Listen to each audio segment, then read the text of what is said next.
Hey, darlings.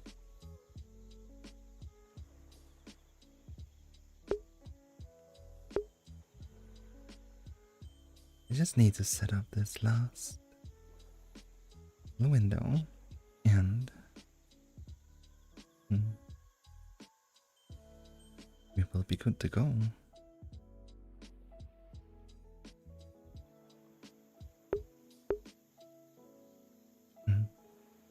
Oh my god, it's Wordsmith too. Hey.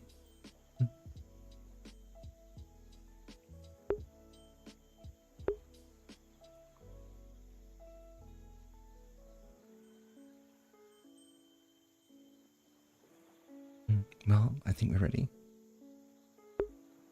Welcome. Stream. I haven't streamed before. Well, I did it once or twice earlier, but this is actually a little bit of a special occasion. What I want to do with this stream is actually supplement my videos, because I'm gonna record this and I'm gonna make an abridged version, which will go live soon as well, probably next week. I'm so happy to see all of you. Let me just scroll up in the chat here. So many people. You all warm my heart so much. Can't explain it. I think I would be lying if I wasn't like nearly crying in the first video I made about this event. I had to do it a few times. Do some retakes. I actually use this world. The beautiful fireworks and everything. I have, however, done something a little bit different with the music in the stream, because I don't want a right strike from using some kind of licensed music. So it's basically a feed of chill lo-fi music that I like. So that makes it possible to put this video on YouTube afterwards. I'm doing really fabulously, GeForce. Thank you so much. I'm so happy you check in. How did you even know I was streaming? Did you get the announcement in the server? What's really wonderful here is that I think we bring a lot of people together who might not necessarily just like ASMR. You know, it's more than just that. It's also just to have a place that's safe. A place where we can, you know, be together and know that we don't... My status. Oh, it updated. Thank you. I wanted to make this place initially just so we have a place together for, you know, for everyone. Oh my god, are you guys playing D&D? Good luck, I hope you don't die. And no, so I wanted to create this place, and we have it now. Like, the goal is, as I said in the video, not growth, it's just to have a place to be together. We have that here, and I wanted to celebrate that with a lot of questions. Thank you, Abby. And what I want to do is basically we start here. Indeed, was for may the days God smile upon you. And the reason I said again is because I was playing with them a bit back, and you know, I had a special romance with a very cute monk who I may or may not drag to her death, and it haunts me to this day. I left the campaign, I couldn't bear with it. Anyways, I think tonight we will do something a little special. I wanted to give you first of all, the questions, right? But I'm not just gonna stand here and talk about my life in this otherwise really beautiful world. So what I wanted to do on top is actually, you know, take you on a tour of some of the worlds I've used for my videos. And I can probably use the corresponding avatars too. I thought that would be a little interesting gimmick. And And yo no entenderte adios. My Spanish is a little rusty, so I may need help with translations. But that's okay. I started in this world because this world has a special place in my heart. It's one of the first worlds where I had a really emotional moment. It's a moment where I thought about my own, life, state of mind, and what I wanted out of my living being. I met some really nice people here who helped me. They made me feel comfortable, and I wanted to give that feeling to you, no matter where you are. That's why I started here. I think we'll take a few questions right off the bat, because I was checking the thread today, and we have a lot to go through. Should be enough for quite a stream. What I'll do is basically, I'll open the questions here, and I'll answer them one by one. Some of them may be a little not, appropriate, so I might skip them, but anything personal, I will answer. Yeah. So, go to the channel and we go all the way to the top. So I opened the channel about September 27th. And since then, a lot of people have asked some questions. And I thought, it's really interesting that people want to know about me. Yeah, I really appreciate it, because otherwise I wouldn't be able to do this stream. So I haven't had a chance to read through them and think about them. So they are gonna be blind. I'll answer in the best of my heart.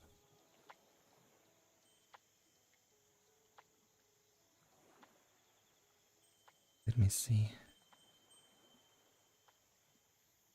We need to move this chat here. I will keep it wholesome. Don't worry, Whisper. Inappropriate questions. It's more like, it's not inappropriate in the sense that it's not wholesome. It's just, some people just had a little fun. It's no bad intentions or anything. Don't worry about it. It's all fine. Thank you, Yakiri. Really glad that you find them lovely. And Alejandro. Let's see. You know what? We can start with that question in the chat, because that's gonna scroll up at some point and disappear, and then I might forget about it. So Alejandro's asking that if you had not been a VTuber, what would you have been? I mean, I'm more things than a VTuber, right? I don't live for making these videos. I don't really make money from it. I'm not in it for the money. I help people in other ways when I don't make videos. I have a job, and that kind of supports me in my daily life and supports these videos. So it's basically when I come home from work, after 8-9 hours, I log on and I look at my scripts. Either I script that I get help with, or wrote something myself, especially for the meditation videos. Practice and practice. And then I spent, the entire day making a video. It's not really just about what I want to do as a VTuber only. I have to balance it with my personal life. One day I'll make money. Maybe. It's I think if I were to make money, it would only be to just live. If I could do more of this. I don't really have great dreams about living as a VTuber. I know there's a lot of VTubers these days, and they do a lot of entertainment, and I think it's great. I support them wholly and I respect them, but maybe someday. But it's not my goal. the goal is just to spend my free time to create comfort for whoever wants to watch my videos. Old Man Ace from Discord is asking, what was your favorite project so far to create? And would you like to expand it to a series?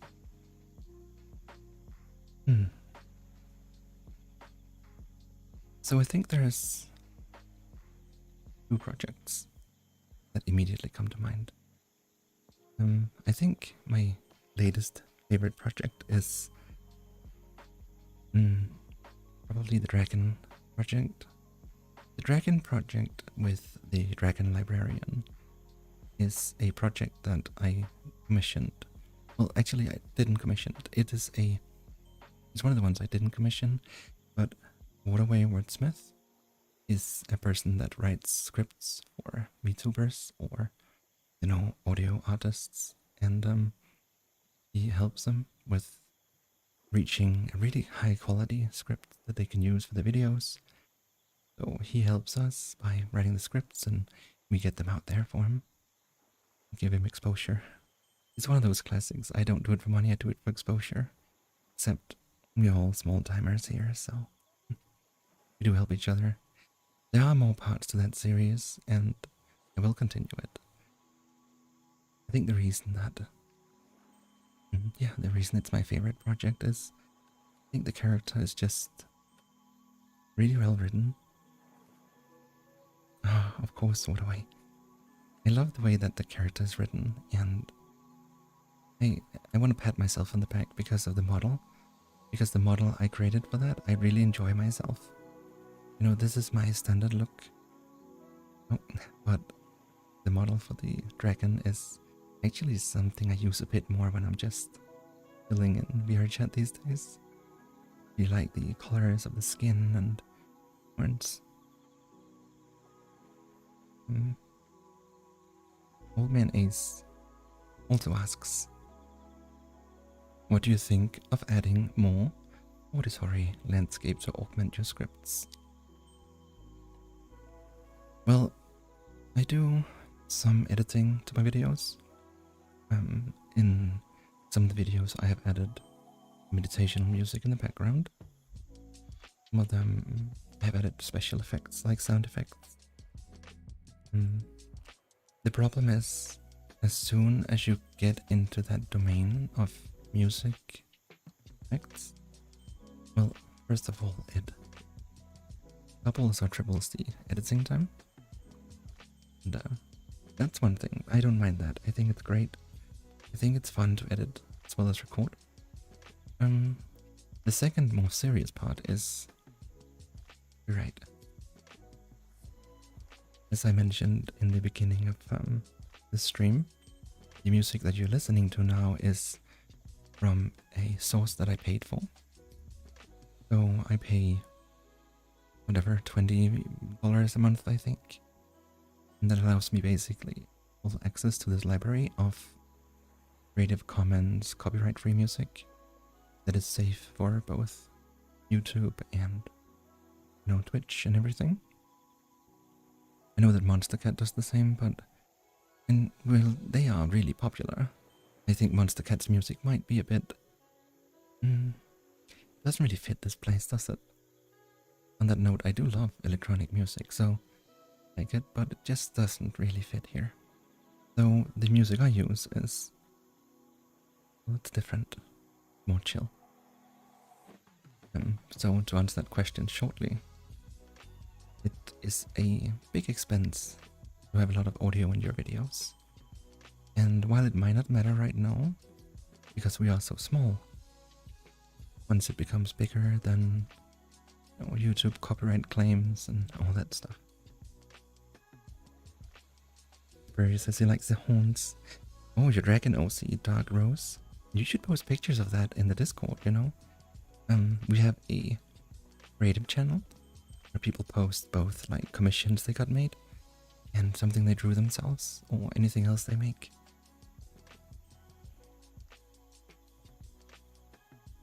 Yakira says, do you just sit down and make the stories or go on with them live, record and put it out as an improv?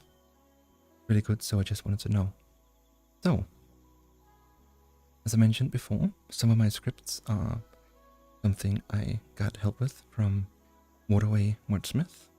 You can check him on Twitter. It's the same name there. He's an, well, I guess professional at this point, right? Like scriptwriter. He does really good scripts. So some of my scripts were from that. Some of my scripts have been improv. So I've had a few where I have an idea and I just kind of go in and I just talk. Not a professional. I mean, you are very professional, right? You live, I don't know if you live from it, right? But you get paid for doing what you like. So that's a professional in my book. And you're really good at it, so. The third kind of video is also scripted, where I write the scripts myself. That could be, for example, meditation. One of the meditation scripts I write myself. I think I have some scripts about few storylines as well. But usually for the meditations, that's where I spend most of my time. And it depends. Some of the girlfriend videos I also wrote. And, you know, you ask how I record them. And most videos I have, you can't see it now, but just to give you an idea, I have the questions over here. And I can see myself here so I don't go out of the picture. I have the entire chat down here and over here keyboard. So when I record myself, I go in and set this studio setup where I have my camera and everything. And then I just read.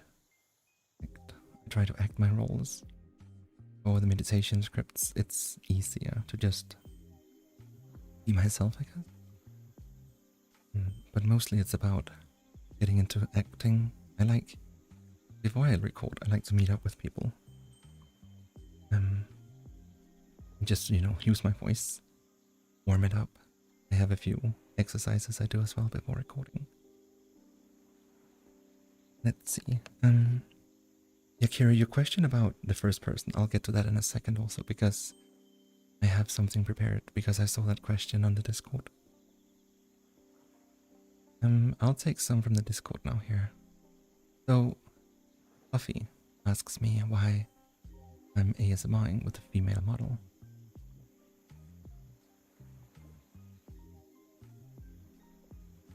It's interesting, right? Because when you go into a place like VRChat, most people use it to escape the real world or be something else. They use it for fun also. Now I use it for this. Ever since way back, I never liked, you know, this kind of look. Ever since I was small. And I don't see any reason why I can't live my dreams here.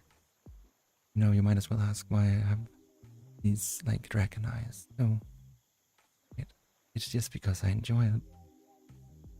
I think if you identify with art form you create, or the characters you are in that art form, you come across much more believable.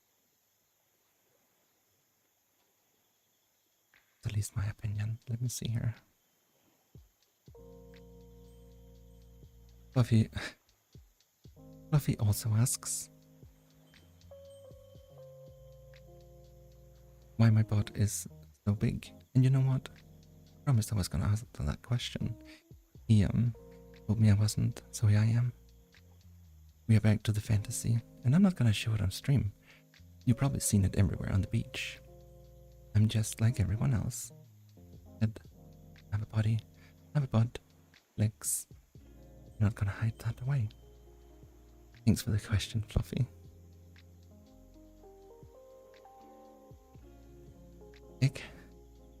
You know what, I'm gonna skip that for now. So Ouija asks if I would ever make a tutorial video for people who are new to and are considering making ASMR content of their very own someday. I don't think I would make a tutorial. Like, I would probably make that clear from the beginning. I think a tutorial for creating ASMR content is, I don't know, it's not really, it's like it's too big of a subject. There's a lot of different elements involved. I think you could read up on video editing or recording.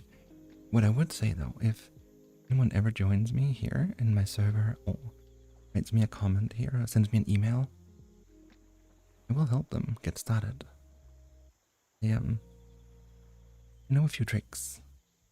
I had to learn the hard way that can get your microphone to sound better, your recording studio really quickly, isolate it a little bit, record at certain times, being yourself.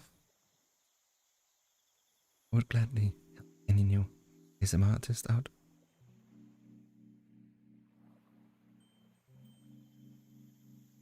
See here, Egg asks what originally brought me to make ASMR videos. And this is actually a question I get asked quite a lot. Well, there's a long answer and a short answer. The short answer is that someone told me I should.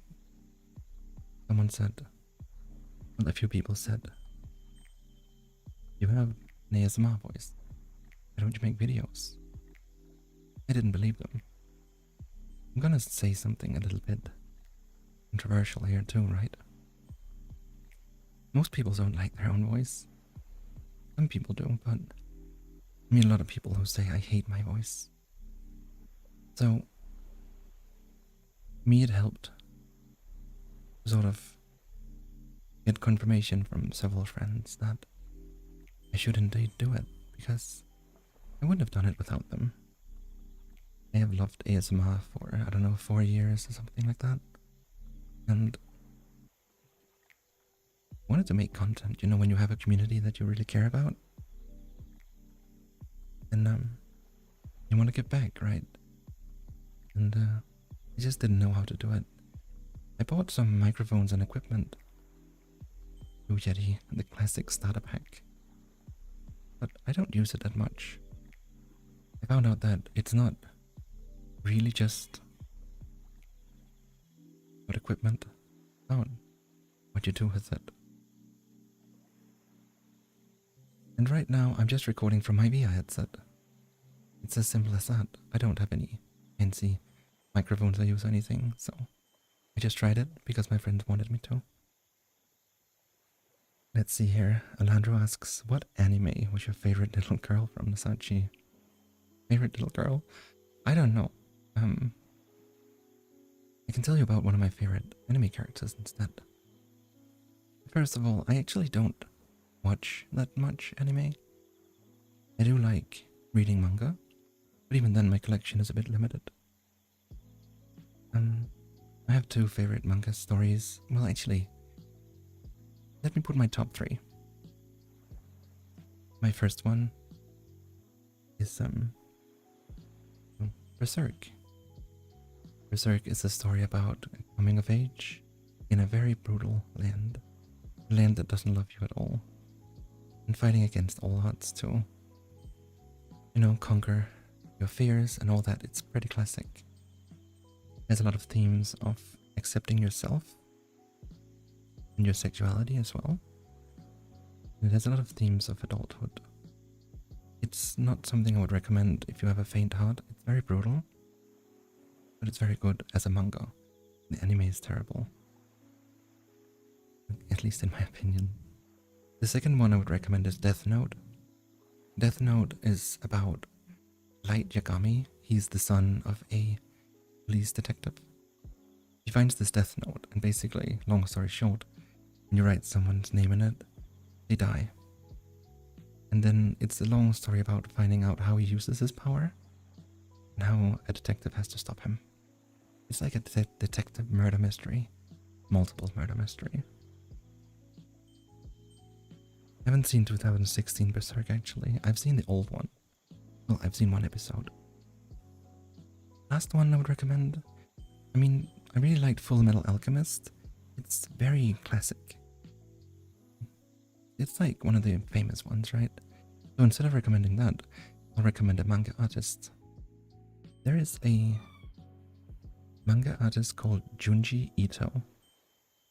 You might be familiar with his work called The Enigma of Amikara Fault. Amikara? It's probably a different name. It's something like that. And that's basically a horror artist, and he does a lot of like Lovecraftian horror and body horror. He's very good at his work. One of the really interesting things he does is that.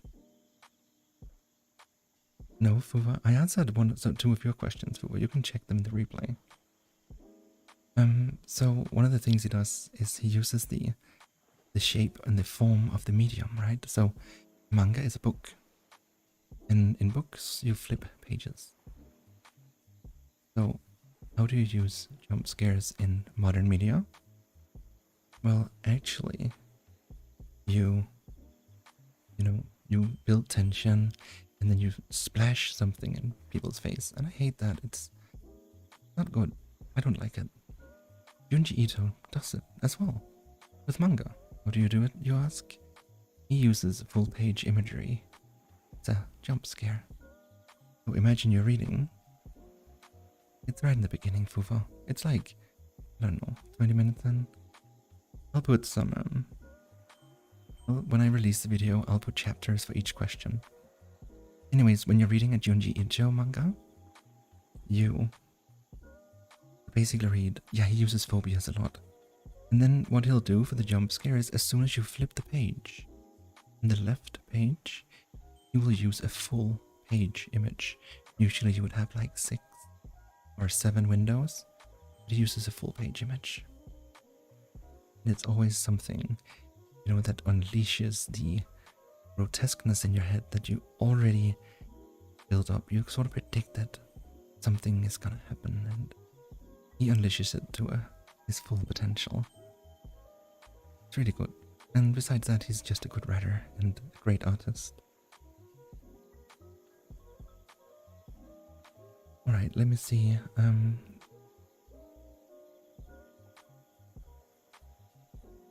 Belraun asks, how long do you plan on using VR chat for ASMR and role-playing content? VR chat is... So here's the thing about VR chat. VR chat doesn't require a lot to get started, right? It's easy to get going. You can use public avatars. But the place I am now, where, I create my own things, I understand Unity, I can do things quickly. It's taken a long time to get here. And people are much quicker than I am. They learn faster. But for me, I'm kind of locked in VR chat, if that makes sense. It would take a long time to use another piece of software for this. I think the switch will be the day we get a piece of software with new features. That's already existing VR chat alternatives like Neo's VR or VR or something. I forgot the name. And I think these systems have a lot of features that VR chat could use. Like more trackers for better body control and stuff like that. But when you are on a social platform, not just the platform that makes the experience, it's also the people on the platform. And yeah, I love people here. I've met so many nice people. For you out there watching the videos, I guess you don't care if it's VR chat or something else. But for me, it's special here because I can set up my streams or videos as I want. I have a lot of control. If you look at the background, it's actually not blurred. This blur on the camera is something I installed via a special camera mod. So I can control a lot more things that way. And I will lose those features by going to something else. So for now, I'm gonna stay indefinitely. I'm gonna stay as long as I get support from all of you. As long as you comment That's the most important. I mean, liking, subscribing, that's the classic meme, right? But for me, it's the comments that make me go.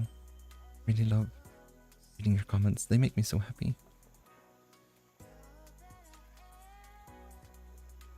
Right, I'll make a video with a black screen next time. So let's see here. Scrub load. Any thoughts of doing more styles of ASMR besides soft speaking and phantom touch? Like scratching or similar sounds along the roleplay and story aspects. Oh. That question allows me to talk a little bit about my personal life. The short answer is yes. The long answer is so. I live in England, and up until recently I lived with a girl. She moved out about a month ago, and ever since then I've been doing renovations because I take over the full apartment now. One of the plans is the room where I usually do VR. I'm gonna sound isolate it, and then I'm gonna put up like my equipment there. Because the matter of the fact is I have a an ASMR microphone. I have an H4n Pro, just like those super sensitive ones where you see the microphones, they sit like this. And then you can like scratch them and stuff. The problem is my room is too barren. Not enough isolation, so it doesn't sound so good yet. And those microphones are studio professional microphones, and you need a bit of a setup to use them properly. As soon as I get that done, yes, I do want to make more classic ASMR videos. I would really love to, in fact.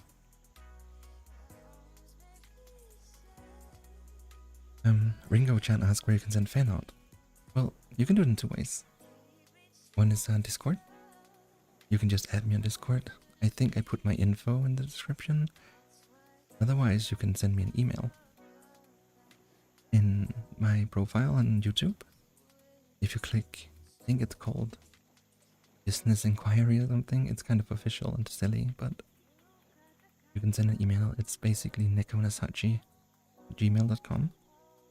You can send it there and I'll give you a shout out. I love fan art like that. It's really sweet. It really shows, that people put a lot of time and thought into telling me how they feel about what I do. It's very appreciated. Hey, you know what? Let me just get some water real quick. Over here somewhere, if I can find it. I'll be back in a second.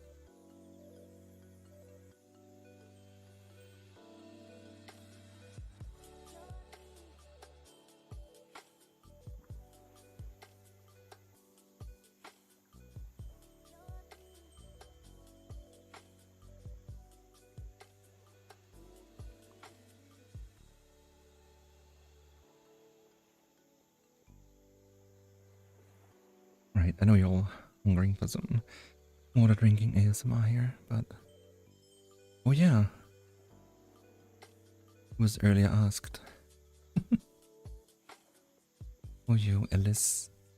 Alice is one of the people I played D&D with briefly. She was asking for domination ASMR. And I think,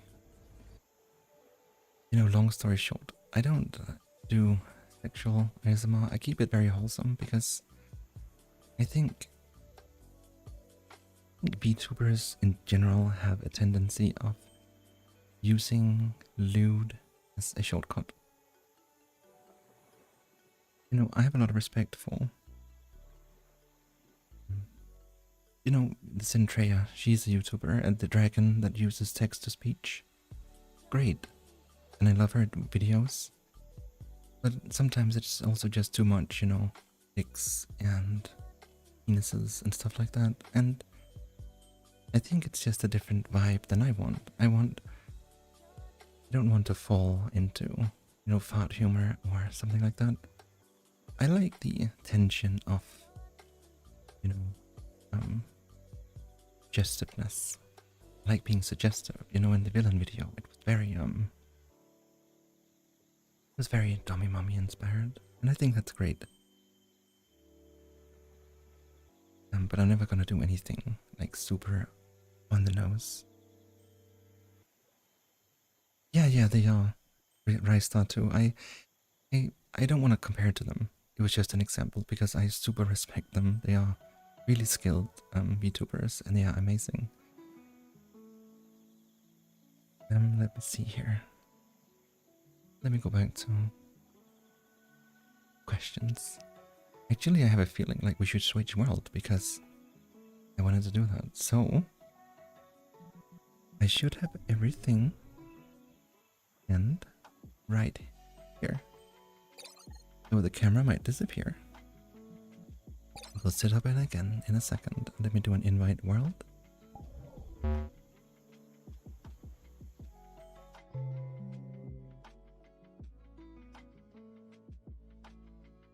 Yeah, what a way. I think I don't wanna. The problem is you can say something about that and really be rude to people because it's not easy to make that content. I realize that content also has a lot of thought behind it.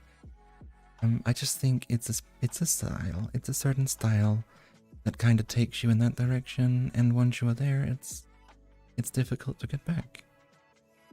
Okay, let me see.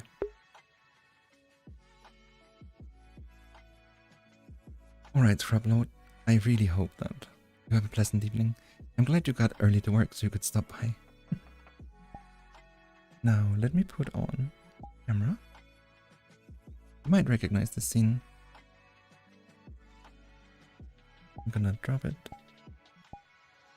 Oh wait, actually, let me switch avatar first. Oh, hey Sleepy. You said you could stop by. Let's see here, via chat. Put that down.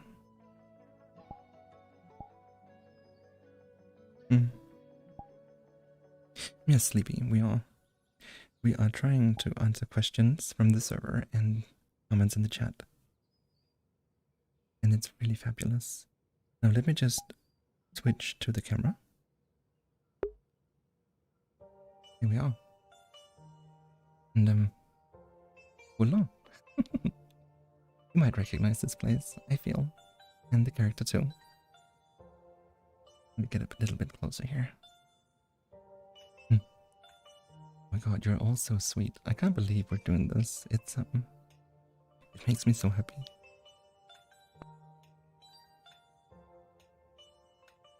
ASMRs have been saving my nights. You know, I think that's one of the main things that people tell me, and actually it's one of the best comments I can get because that's why I did it in the first place, right? Me personally, I listen to ASMR several reasons. Actually, here's a confession. I don't listen to ASMR really to fall asleep myself because I have no problems falling asleep. Once I go to my bed, it's like I'm just dead. So, but I use it for work. I also use it when I chill. Every evening after, if I've been on VR chat or chatting in the voice chat or something, I like to just chill out and, you know, wind it down with ASMR. I can ask a question about it as well. I think that comes later. My favorite type of ASMR? I like roleplays a lot. However, my favorite type is actually not roleplays. My favorite type of ASMR that I listen to myself is what you would call materialistic ASMR. So, you know, someone holding a piece of coke and just scraping it. Or like wood on wood. It's kind of like dry ASMR with items. That makes me completely melt. I just lie in my chair and sometimes fall on my desk. Really love that. I also listen to roleplays and Phantom Touch. Whisper, who might be in the chat still, her ASMR is absolutely amazing too. Oh, and we also have Evening. that also does this kind of roleplay ASMR and Phantom Touch. It's great. I love a lot of it. Oh, hey Brian. Welcome to the chat and the stream. Yes, crinkling ASMR is one of my favorites. One of the ASMR artists I listened to a lot was GB.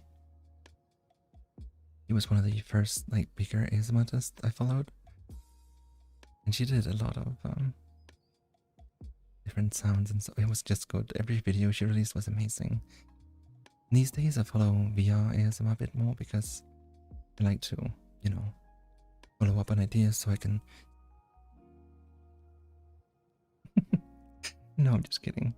I just like to see what's going on and see what all the other people are doing in my space. Alright. Here's another question. And this is from Otskiki. Also goes by Russia in my server. If a tree falls down in a forest, but no one can hear it, did the tree in fact ever fall down? You know what? Some questions are beyond me, but I can give my opinion.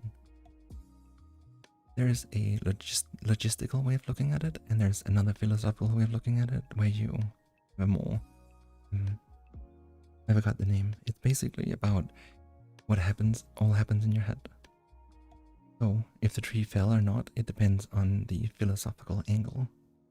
So I'm afraid that question cannot be answered unless I know that. From a logician's point of view, yes, the tree did in fact fall down.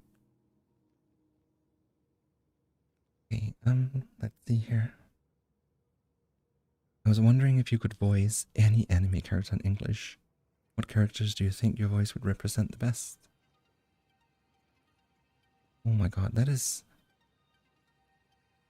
really difficult. I think... what would be the biggest honor for me is...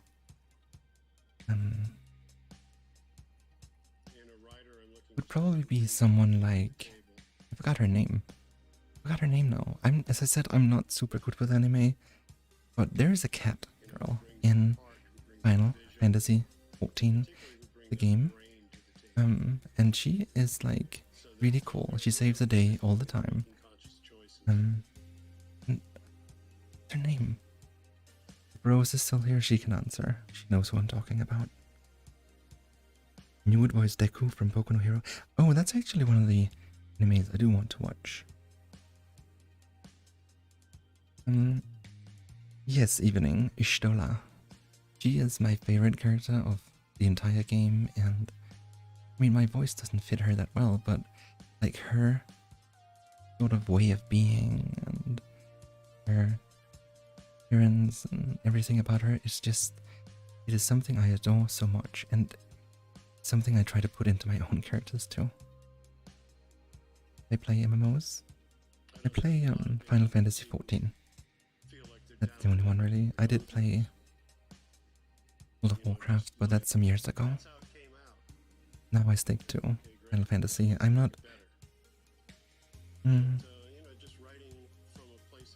playing right now. I'm waiting for the expansion to release. Actually, Valraun, or should I say Brandon, my voice would fit perfectly for literally any butler or housekeeper. I haven't seen it myself, but there was a person in here who said that I should voice a character from a series called Black Butler, I think. So apparently like a very stout gentleman. I don't know.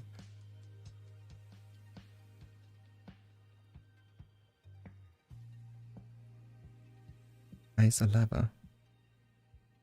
That's an easy one. I come from the north.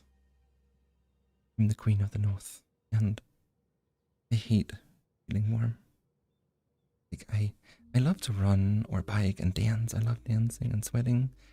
But if I'm just, in my general day-to-day, ice. Definitely ice anytime. I have a question here from King Cat, also known as Pat, from my Final Fantasy guild, and he simply asks, meow? And I think my answer to that would be, yeah.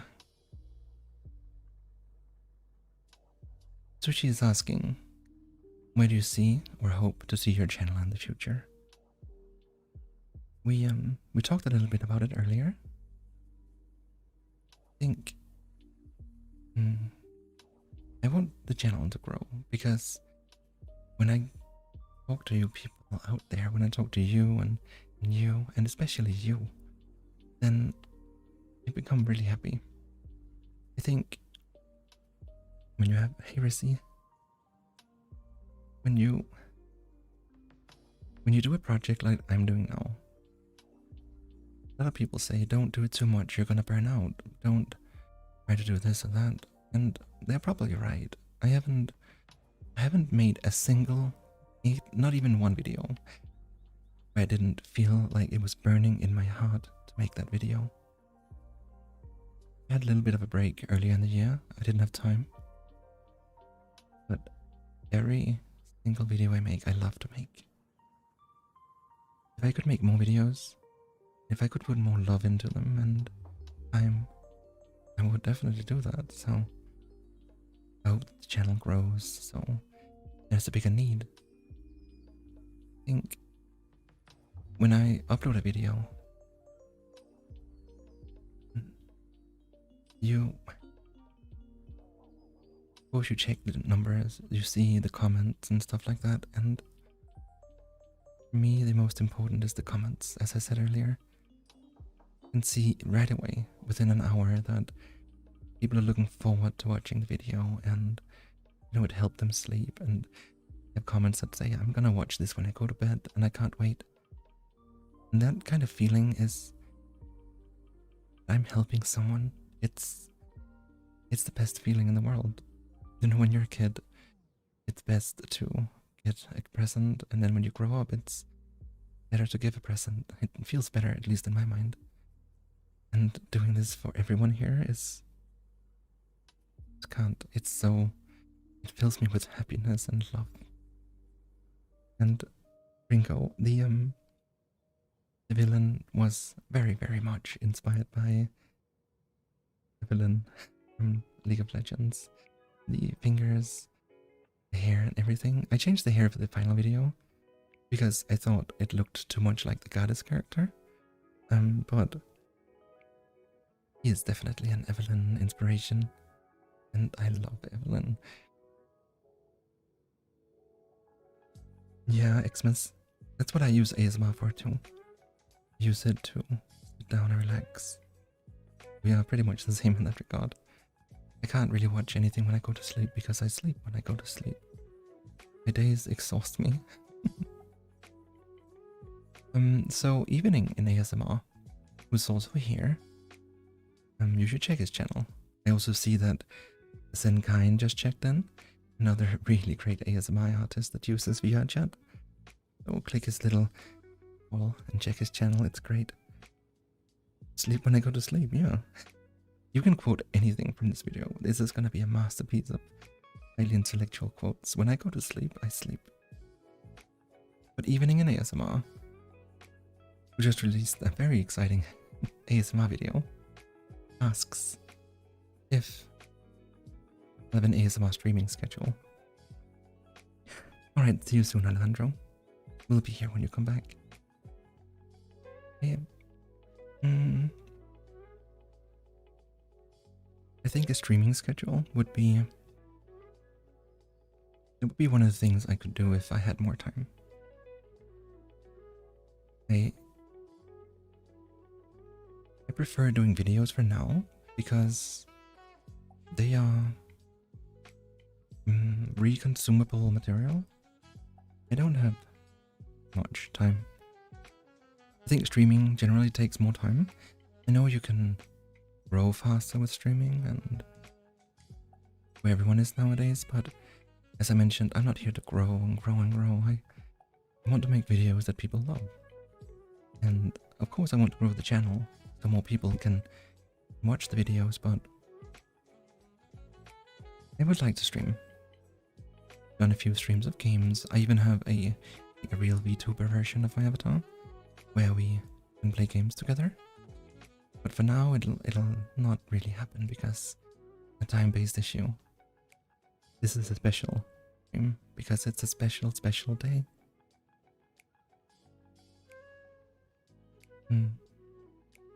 So, Radukura asks if I like pineapple pizza. Yes or no? You know, when I talked about inappropriate questions and something that might, get us banned from YouTube, something like that, this is one of them. I think answering that question so early in, my career will separate, the entire Earth so much that I probably will lose, 50% of the channel is just gonna leave right now. I think I'm gonna answer it like a politician. I respect pineapple pizza, and I respect the people that love pineapple pizza. I think there's room for everyone. If I were to order a pizza and there were pizzas without pineapple, I would probably get one of those first. But in a pinch, I wouldn't say no. Is that good enough? Andy's asking. Let me see. Alright, Rissy. All the way to New NC. Is that North Carolina?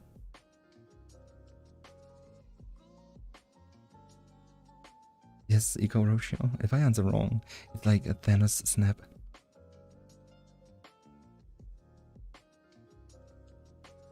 And it is it's a heavily divisive topic. I think.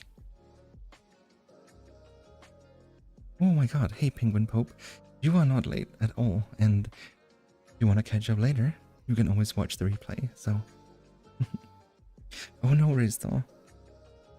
Eco. North Carolina. Well, have a really nice drive, Rissy. I hope you drive safely. I'm actually leaving tomorrow on a really long drive myself. I'm going to Germany by car.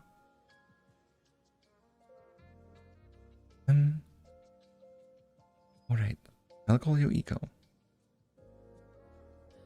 And Raista, if you feel like you're disappearing, you might have eaten too much pineapple pizza.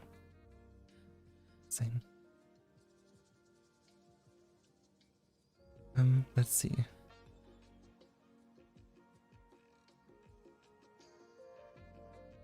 Andy asks, how you doing? And to that I can only answer, absolutely amazing, darling. I had a great morning, a great day. I have had just a great week. It's a lot of good things have happened, and I see a lot of new faces on the channel, which is really great. I love that. And tomorrow I'm going to, well, as I mentioned, a board game convention. We are gonna play board games and probably spend too much money on board games as well.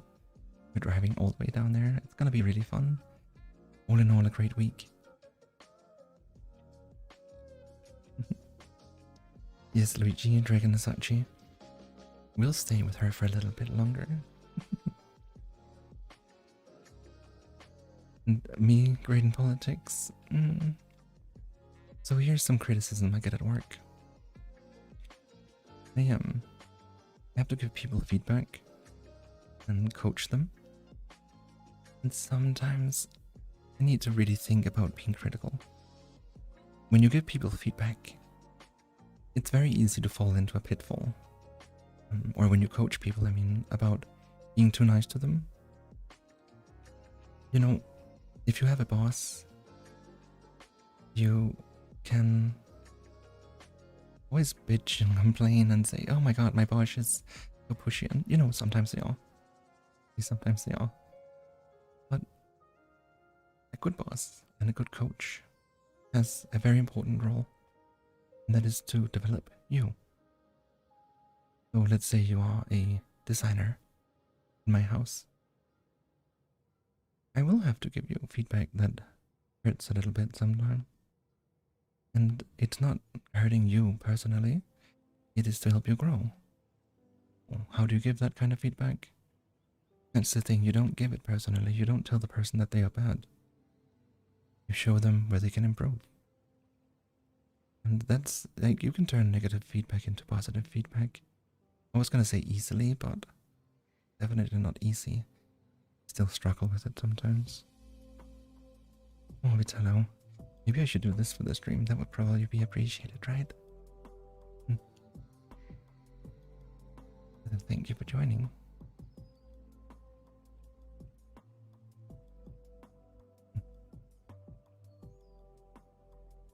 Someone like, yeah. There's a lot of people who dislike my videos too. I mean, people can use it as a voting platform. If they like it or not, they put their little...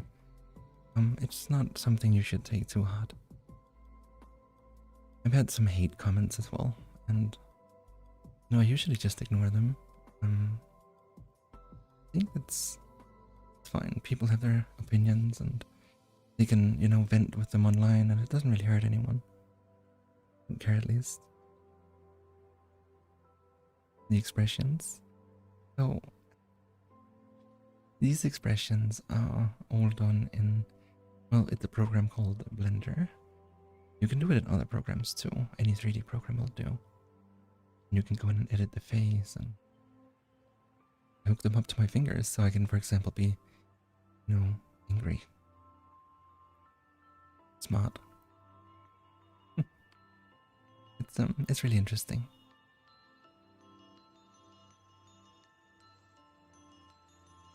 And let me see here. So, Eco asks, how did you come up with the name Nasachi?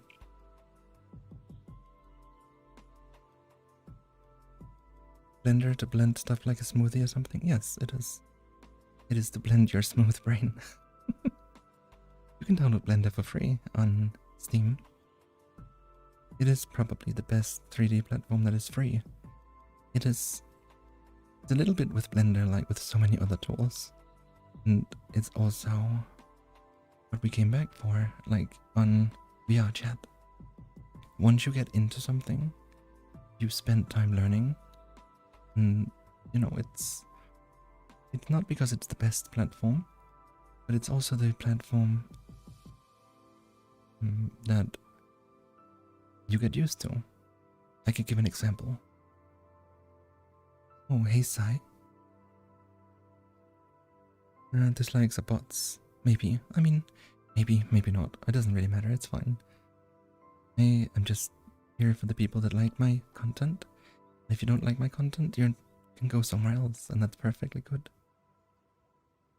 Anyways, as an example of tools that you get used to on free versus paid. So, as some of you may know, I work in a gaming house. I make video games for a living. And when I hire 3D artists, I've had two different processes. In another company I worked at, they would tell me that we should require a specific program. There's a lot of 3D programs. There's a Blender, which is free. There's Maya, 3D Studio Max, which are both owned by Autodesk. There's also a program called Silo. There's a ton of programs. Even found a free online program, which is pretty cool. It works. I think it's called Clara something. I don't know. Anyways, so they would come in and I would write that you need experience with this tool because that's what we use. Exactly. I love Maya too. Maya has been my go-to program for a long time. The problem is, at my current work, when we hire a 3D artist, I ask them, what program do you want? Because I don't care if they sit in Blender or Max. Of course, if you're a really, really small studio, then you probably can't afford Maya licenses for everyone. But at my current studio, one of the leads, like one of the best 3D artists we have, he uses Blender. It's completely free. I think we may pay like a commercial license or something, but... And then the guy next to him uses 3ds Max. Yeah, and ZBrush. But I would classify ZBrush as something a little different. It is for 3D modeling, but it's more like for sculpting, right? Autodesk has an alternative called Mudbox too. But in the end, I think maybe you're right. The models that people make nowadays are so high fidelity, which means like they have so many details that ZBrush might as well be seen as a 3D program. The big or as it's called, like a modeling program, the big difference between ZBrush and Blender is in Blender is very mathematically driven or blocky driven. You basically put down a cube and you can like drag in it and add extra little lines, and you can drag and pull. And ZBrush, as Rystar mentions, it's basically, if you can imagine those school days back in high school where you had pottery, instead of a box, you get like a clump of clay.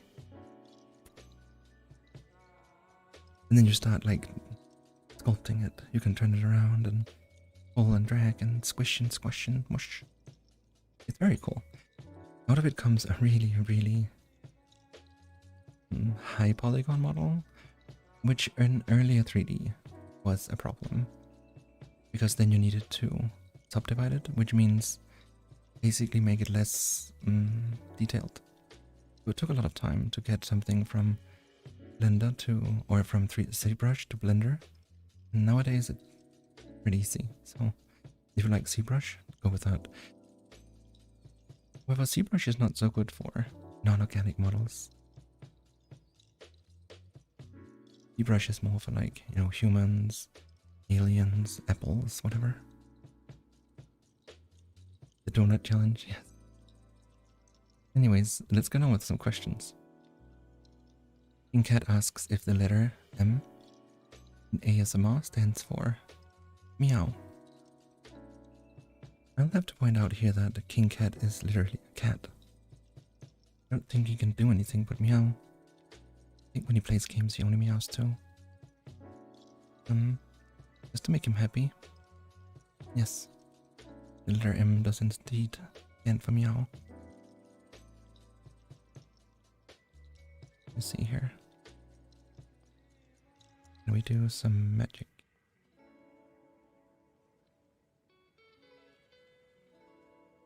And so if I do this, to give you a proper answer, it works. Oh god, this is why. Oh, here we are. Okay, sorry about that. You would say, but Nasachi, why don't you know what ASMR stands for? You're making it. The problem is, the word is it's too big for my little brain. So, ASMR stands for, oh my god, it's in the chat. Autonomic sensory meow response. And we can exchange meow if cat isn't looking with meridian. It's like almost a Star Wars thing. Autonomous sensory meridian response. A comfortable sense in like the body, in the surface of the body, I guess, or like the surface of the brain. Meridian. Isn't that what they call it in Star Wars? Well, it's very close. Chloridians. Something like that. I know it was a very hated term when it came out. I think they invented it like episode 1 or something. I don't remember fully. Let's go back here to the chat.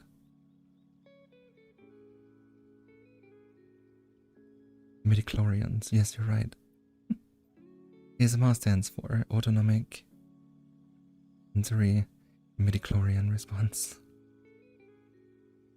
ASMR was basically invented by George Lucas.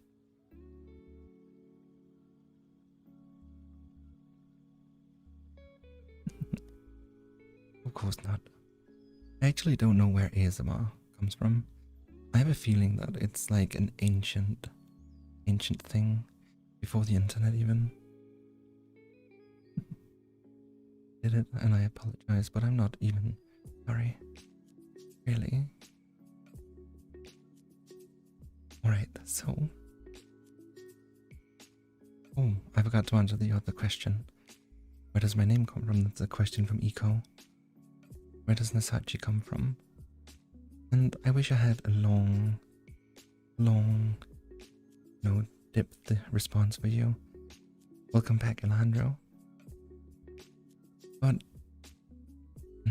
so in 2000 and, I want to say 13, or 12 or something, I was playing World of Warcraft, and I was making, you know, just to be very original, and a female undead rogue, and her name was Nasachi.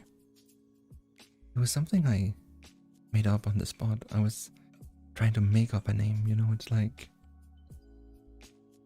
just make something cool. What does teenage Nasachi think is cool?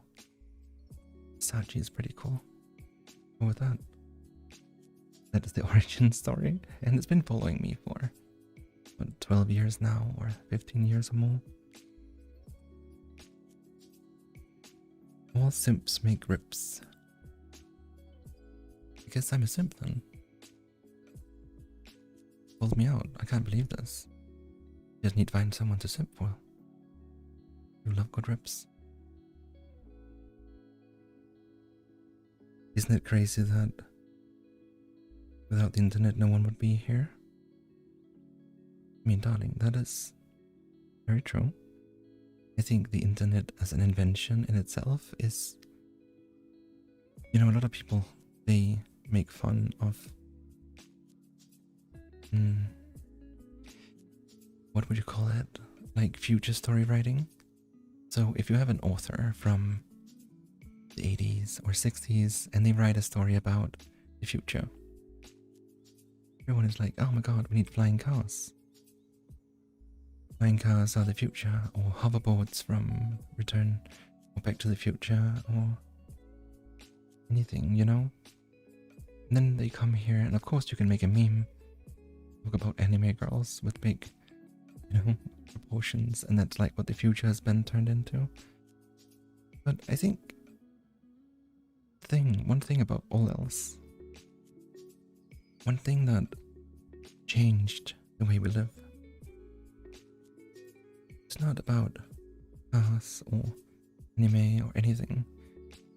Yeah, like sci-fi. If you watch the Jetsons, like that's an old Hanna-Barbera cartoon, that's always one of the funniest things to watch these days, because you know they have these little flying cars, and when they wake up a machine does their hair for them and puts like makeup, and it's just silly. It's just absolutely silly. But even serious sci-fi authors, they all want flying cars. No, what I'm trying to say is the most important, or at least the biggest invention that no one could really predict. Some cyberpunk authors have predicted it, and through neuromancy and stuff, is, well, it's the internet. It's not the internet as just a way to communicate between, you know, a troop, a battalion in World War II here and there. It's communication across the world. The internet is made so we don't need flying cars, because we're all connected. The entire globe is one. And of course I know there are still areas of the globe that don't have access to the internet. I'm sure we'll get there. It is, I think it was almost classified as like a life necessity where I live. Our government is using the internet. For government stuff, you know, if I have to sign a paper, I have to log on to my online ID on the net. The times I've had to help my grandparents pay for like a service or something because it was all online, it's crazy. The internet has really, really changed the world, and it is the biggest invention. It's the biggest world changer we have. It enables so many things. This is a very personal opinion, of course, but that's what I think. Hydra 7 asks, what are your pronouns? Depends on the day. I'm obviously very feminine here. This is what I prefer. This is my preferred lifestyle and my preferred pronouns, but in reality, I'm at a stage of my life now that I've met so many people, and I don't care that much anymore. I think whatever pronoun people use for me, it's fine. I think people don't mean disrespect if they use the wrong or the right one, or the one that pleases me the most. Which means whatever they want is fine, because they are respectful. I don't know if that is a too vague answer. Everything basically makes me happy regarding pronouns. Let me see. Dipper is a simp for a pony princess. Maybe I should make a pony avatar. Should it be like with a horn? Little wings? Should it have a snout? Which one would you prefer? Oh, you said it right below. Twilight Sparkle. Twilight Sparkle is the purple one with both the horn and the wings, right? It can be too much eco. That's also why I said I do need some water. I'll answer your question first. The pronouns topic getting out of hand. I think here's the thing. There is a famous saying that you should treat others like you want to be treated, right? And I think that's great. I think that's step number 1. But I think step number 2 is you should treat others as they want to be treated. The thing with that is, it is difficult sometimes to identify people. Because we use our words to describe people, right? And some people have he and she, and some languages don't have a neutral gender association. Like we can say they in English, but I think we should respect what people want to be called. But at the same time, I also think if people make mistakes, or if anything like that, you shouldn't be angry about it. You have to realize that people grow up in a culture where very definite, like male, female, especially many places in the world. And if you tell someone that you prefer something over the other, they don't respect that. Of course, you should talk to them about it, right? But if you're just going around your day, don't use your gender pronouns as a weapon. No, it's not. Don't use it as ammunition for some kind of equality warfare. The important thing in the end is that you feel loved and accepted. You should feel like you belong.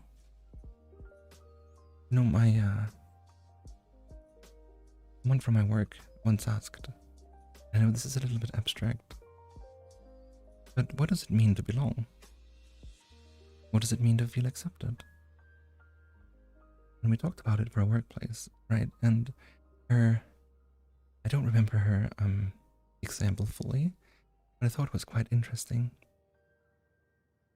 The 3 stages is basically that 1, you're invited to the party. 2, the music at the party is to your liking, because someone asked what you like.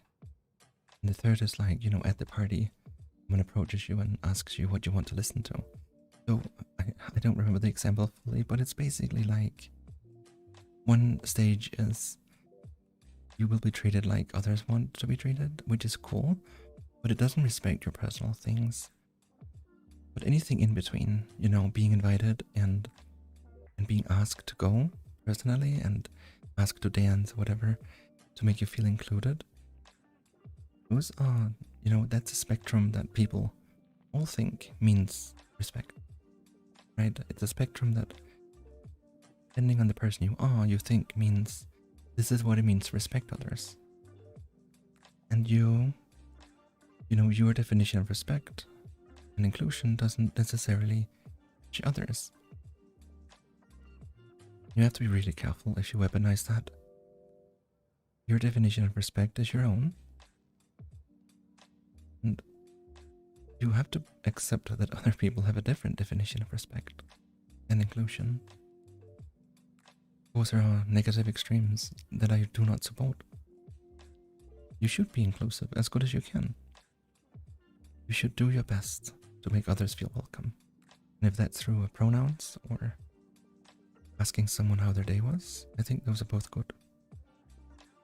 But on the other hand, you can't expect people to know how you want to be, and I want to be talked to. I want to be presented. So I think you have to give both ways. It's a little bit of both games for me. And that's why I come back to the original answer. I don't care. I'm sort of an in-between gender person that a lot of people think is ridiculous. Maybe it is. I feel a little bit ridiculous sometimes too. But people respect it, and if they don't forget, like they forget or something, I don't get angry. And I'm super mellow about it. I know some people aren't, but anyways, let's move on.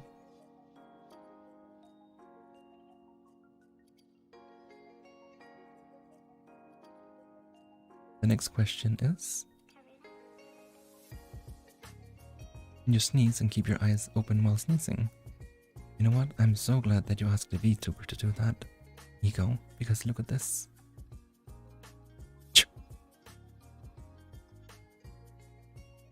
Pretty good, huh?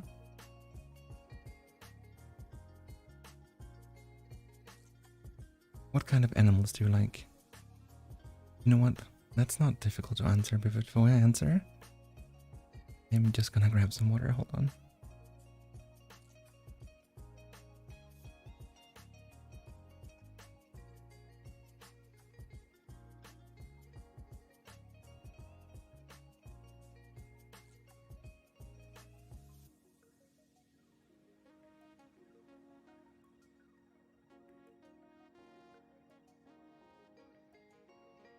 You know what? Really, to get in character, I should have done this from the beginning. There we go. Got the glasses. I have to look clever, right?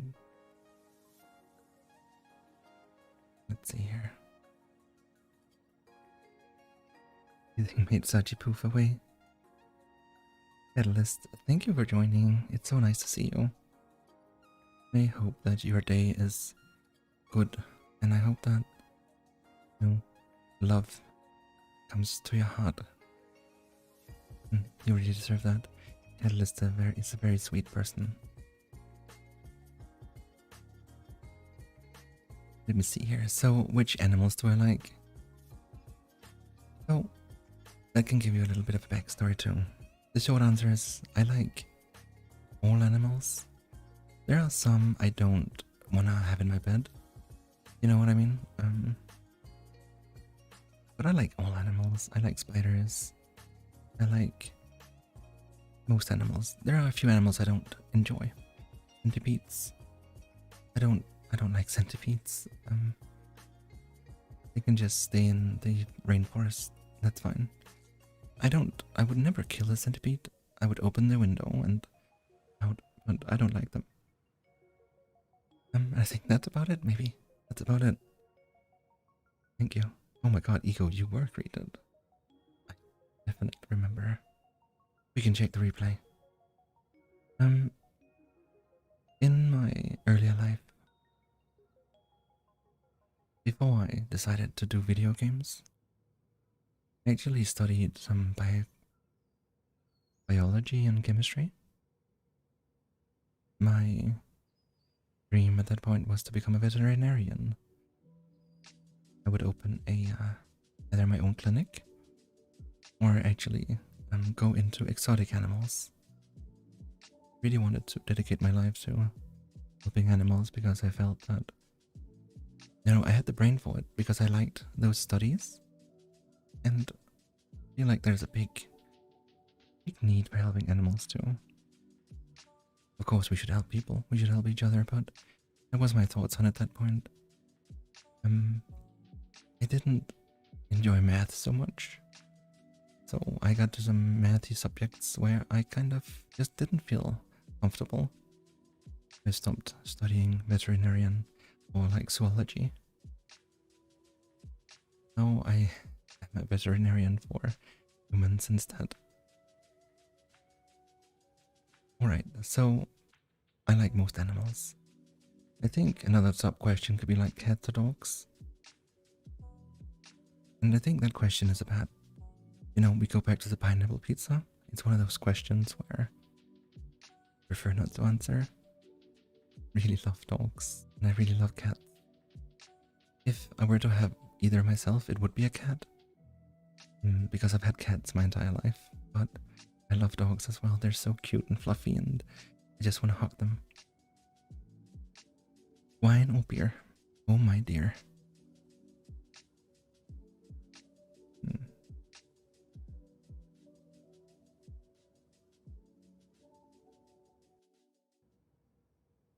I think it depends. My immediate response is wine. I love really good wine, red wine especially. I like to drink wine with my friends and chill and just relax, like over games or something like that. That's a really nice feeling. But beer, I usually associate with drinking a lot of beer, and I'm not too fond of that. I have just down where I live, just down there is a beer bar. And I do like going there because they have like different taps with different beer. And I think, I think that's interesting. You can get some different flavors and they serve them in fun glasses and stuff. I like that. But usually I would say wine. I like Zinfandel, Spanish wines, a lot of Italian wines. Ego asks, if I had the chance to be reborn, what would I be? Like human or animal? Male, female? And if an animal, what animal? I think it's easy to say I just want to be reborn as a cat so I can lie on the couch and chill. But I don't think that's true. I think it would be boring in the long run, right? You could just lie there and do nothing. Besides, being born as a cat in some countries is a terrible fate. I like to be what I am. I like to be exactly what I am. I don't think to be reborn anymore. When I was younger, I had these thoughts about gender and everything, but fine now. Hey John, good evening. Slim Shady, what is this? This is a stream where we talk a bit about questions that people have asked me. Welcome aboard. Serious question. Nessa of the Pokemon trainers. I don't. Again, we're back to the anime. I have watched some Pokemon and I played the games. I can tell you, like, my favorite trainer. It's not either of those. Got her name though. She has like a really dramatic piano intro. And she has like a black and golden dress. Maybe you remember her name? She's famous from like, I think Black and White and on. She has her own theme. I'll post it. Cynthia. Yes. Oh my god. Cynthia is beyond a doubt my favorite. No seconds. Yes, exactly. Let's see. Next question. Someone is asking, that's actually Ego, if I'm religious. And I know that can be a sensitive topic, but the short answer is no, I'm not. I don't really have any beliefs. I was raised like that, and it's probably how I'll die.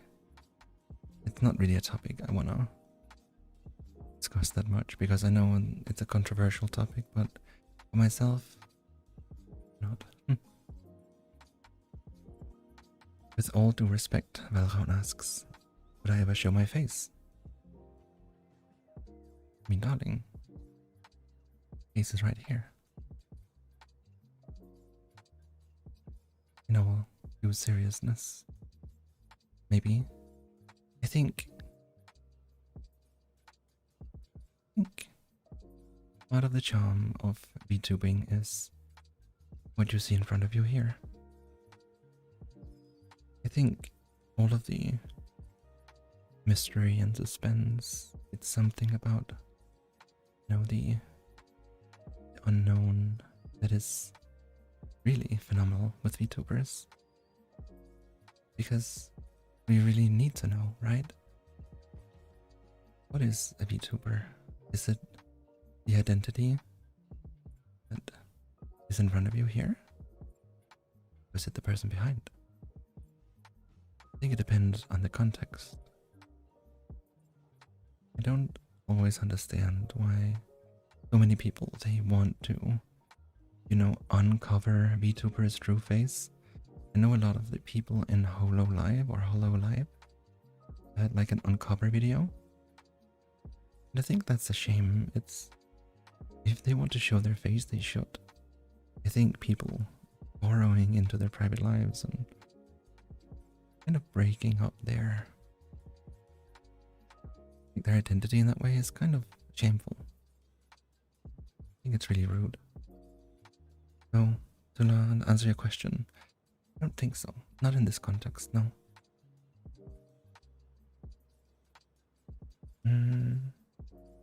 Alejandro, have a really nice evening and sleep well. I think that you'll have a good night's sleep tonight. I really appreciated your company, so thank you so much.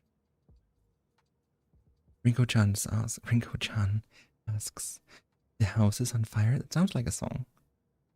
Everyone is safely out. If you could make one last dash to get something, what would it be? I think this sounds maybe a little vain, but I would grab my computer, like the case. It has, I don't know, like it has all my memories of the last many years in photos, and it has my memories from VR chat. It has all my video material. The rest is just stuff. I have a few pictures from like kids in the family that they drew for me, or some other photos and people and stuff, but that's really sweet. But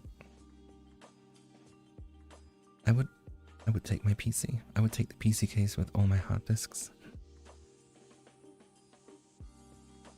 Hey Mecha Maria, I saw that you found my channel the other day and I was really happy. I'm glad you're here to check out the stream. So thank you for checking in. Yorkshireman, oh my god, thank you. It has been a long journey. I've been spamming your guys' server a little bit with my videos sometimes, but hope you appreciate it. I only do it out of love. Thank you so much for checking in. Luigi, can Nasachi fly? You know what? We're in for something special.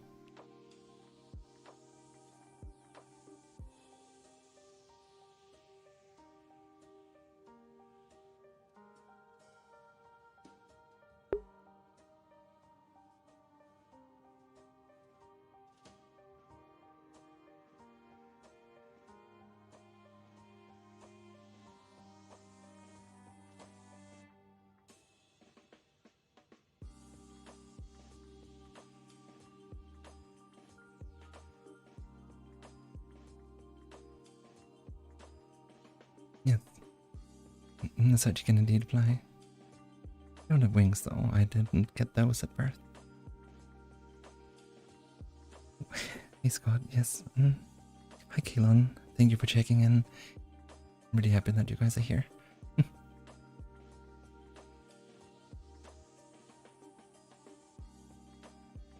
Alright, so another question from Eco. If I would post nudes on my OnlyFans.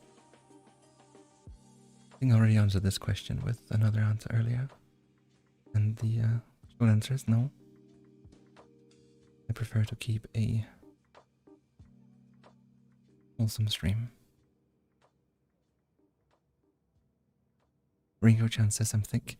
I mean, yes, you have never seen my full avatar, have you? Let me just do something if I can.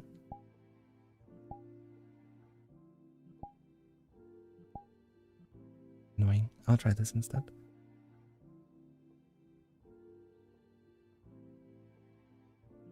I'm gonna move the camera. Don't get dizzy.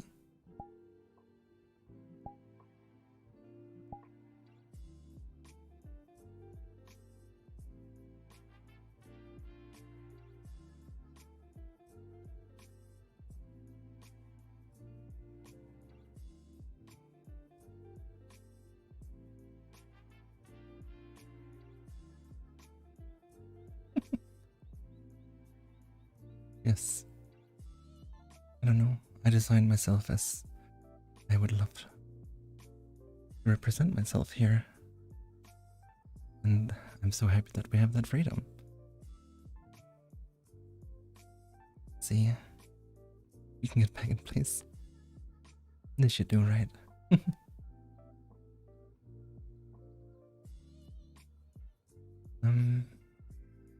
Penguin Pope asks about my favorite subject in school. You're talking about like high school and stuff, like the more classic subject?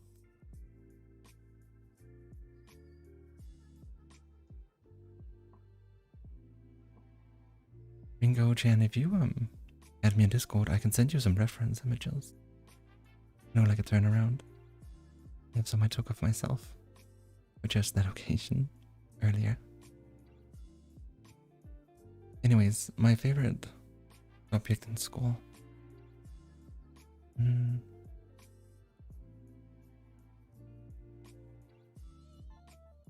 It's actually a difficult question. I liked biology a lot. But I also liked physics and chemistry. Like English and history too. A bit of a nerd.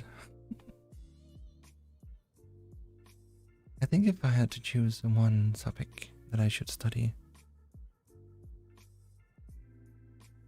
it would probably be biology. Yeah, physics is great. I think understanding these topics helps understanding the world. And topics I wasn't particularly fond of would be... Actually, I didn't enjoy ancient sciences that much.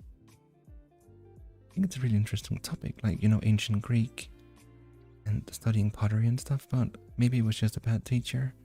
Never really sparked that imagination, despite me really loving like mythology and, you know, ancient Norse mythology and so forth.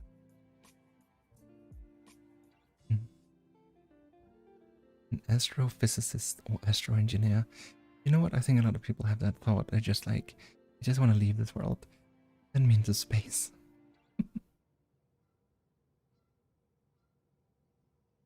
Nerd and hot. I'm not such a nerd anymore. I stopped. Well, actually, I finished a university degree in design. I dropped out of university in mathematics. Went to a topic called linear algebra. Basically solving matrices, solving for zeros across. It was too much. I lost interest in it at that point, so I'm only like a slight nerd. I'm not a big nerd. Maybe a medium big nerd. I think that's good enough. You ever wanted to be an engineer and locomotive driver? Or the tail?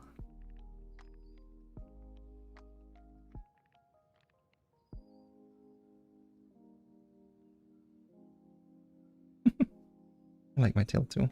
It's like a dragon demon tail. It's Aw. Let me give you a hug back. You deserve that so much.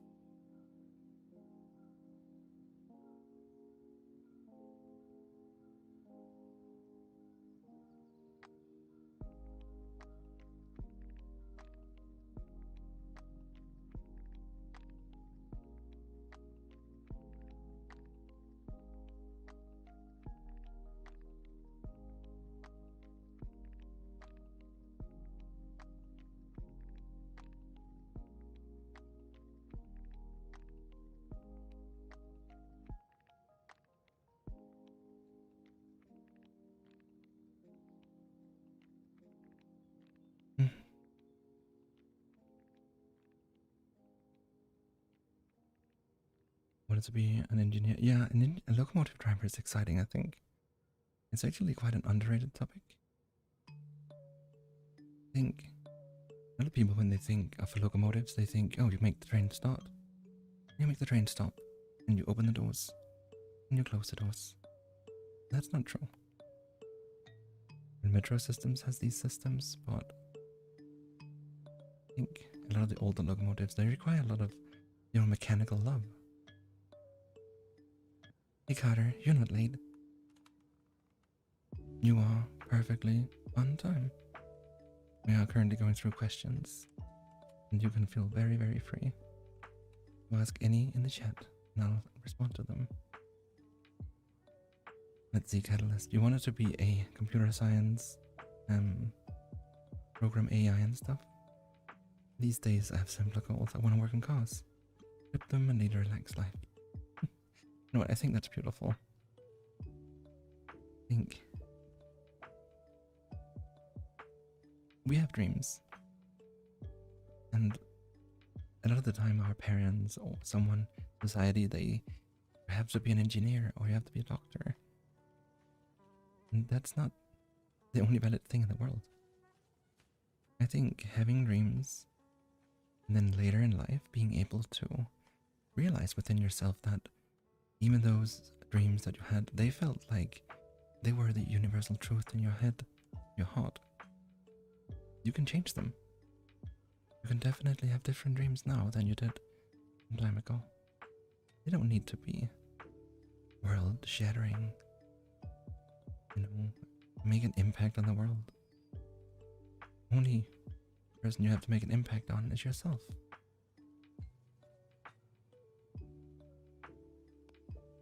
If you're happy, then you can also make people around you happy, and that's all. Here's a truth fact. If every person in the world could make one other person happy, everyone would be happy. Just focus on yourself and focus on those around you. It's like that airplane, right? When the oxygen drops, the airplane personnel, they tell you to put on your own mask. Or you help, the kid next to you, because if you try to help the kid, you lose oxygen in your brain and you pass out. Then you both gonna pass out.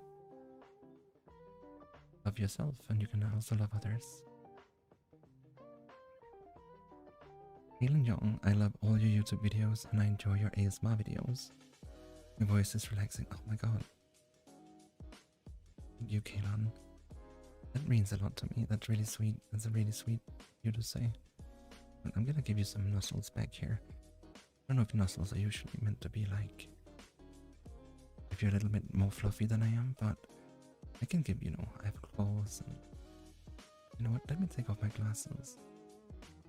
I think that would be better, right? So you don't get hit with this hard metal steel. Here we are.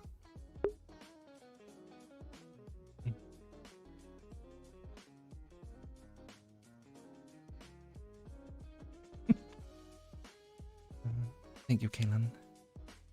Oh no.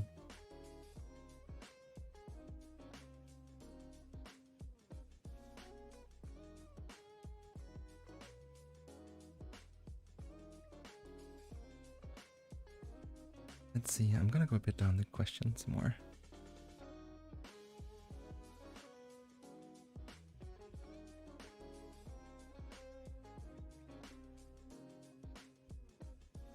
Alright, Pirate Tyrant Tidal Wave of the Seven Seas asks me if I were to associate myself with an element, what would it be?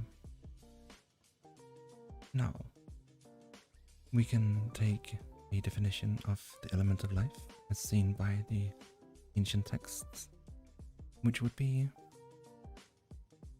earth, water, fire, and air. Or you could take a more modern approach and say elements of a game world, elements of a fiction. I think my element to go by the 4 original?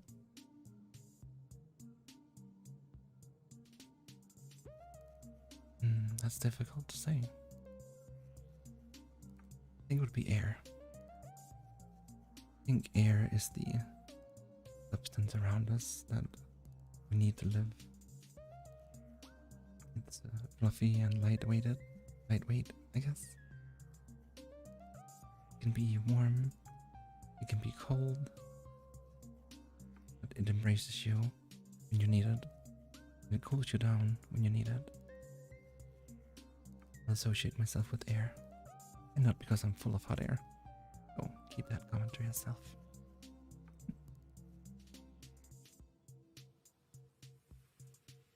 Let's see.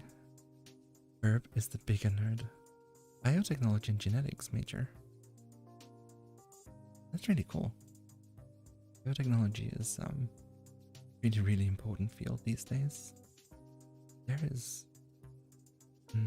well, there's a lot of topics within biotechnology that you will help drive. I'm talking about feeding the world with food, making us go from A to B, logistics. There's a lot of things within biotechnology. There is also health. You know, in the systems that my granddad used to get his blood exchanged was definitely developed by biotechnicians or bioengineers, and we owe them so much. So thank you for going into that field, you big nerd. My kindness, positivity, and caring. Lots of love and positivity.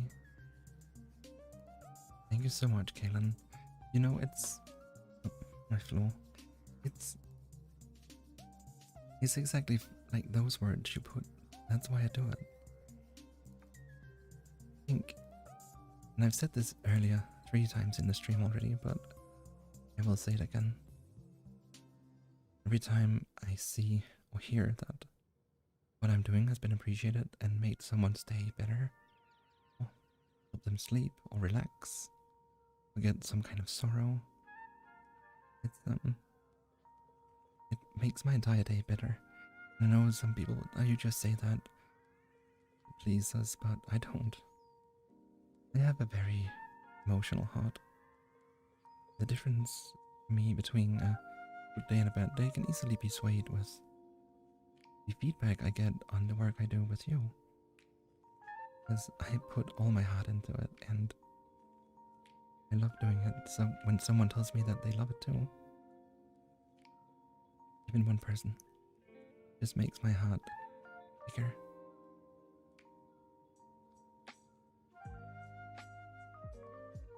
Atlas says that when he was younger, I felt like life was more about leaving a mark. You would feel sad if you would be forgotten after I'm gone, yeah. Now I feel like enjoying the here and now is more important. I don't have to be so ambitious and happy. Or to be happy. I agree. Again, I'm not gonna touch on the topic of religion much because someone asked about it. But I think it helps a lot of people with exactly that thought catalyst. You know, being forgotten when you're gone. It can feel terrifying to some. I think for me, maybe that's one of the reasons I do this. I don't expect, you know, my videos to be found by internet historians in 200 years. I don't really care. I don't want to be in a book. I don't care about all that. For me, I'll go right back to that point I just made. If someone else in the world tells me that I helped them with anything, that means I've done a good job and I have been remembered in that exact moment. I've touched someone's life. That's more than enough for me. I get a lot of love from my friends too, and I appreciate it. And I know people appreciate love. You will feel, that's the wrong word, you will meet a lot of people that say, don't love me, I don't deserve love. No one loves me, and You do deserve love. What have you done that you don't? You deserve love just as much as me or anyone else. What's really important to remember is that each of us up here have a surplus of mental energy. Some don't. Some have a negative amount of mental energy and they feel depressed. And we have to be careful with them. We have to take care of them and make sure that, you know, I can't cure depression. I'm not a doctor or a psychologist, but I can do what I can to push and just give them a better day. I'm not saying that my presence gives them a better day, but at least they know someone wants to have them, or like wants them to have a better day. And I think that helps a lot. I think if we have mental energy in our heads to give to others, it's important that we share. We can't go around and do it all the time, because if you give away too much, you're gonna end up in a negative as well. There's a limited amount. But if you feel like you have a good day, if you have a day where you look at yourself and you say, today is a really great day, I feel happy, go and give someone a hug or tell them that they're great too. It doesn't cost anything.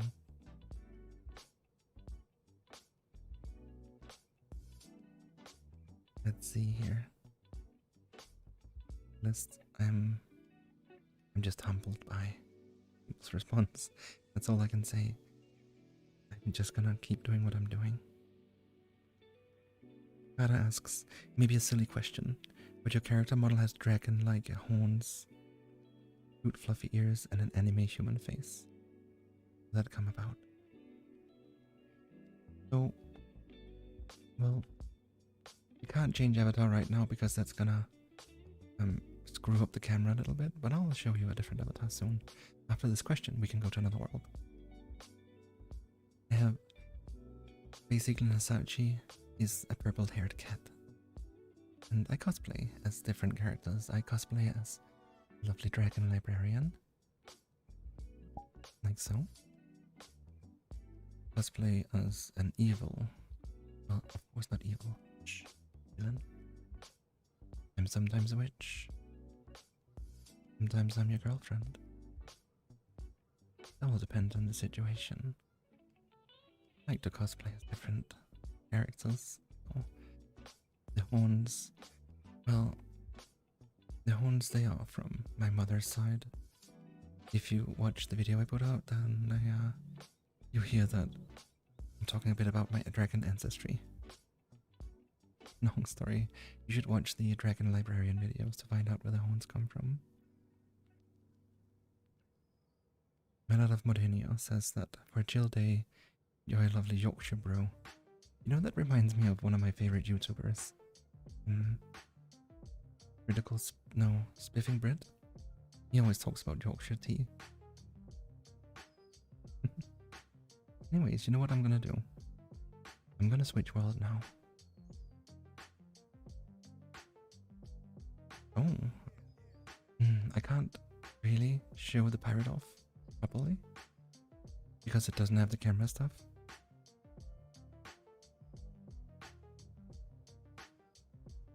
Oh. You know what? That's not true. I'll try it anyways, just for you, John. Give me a second. I have the world here.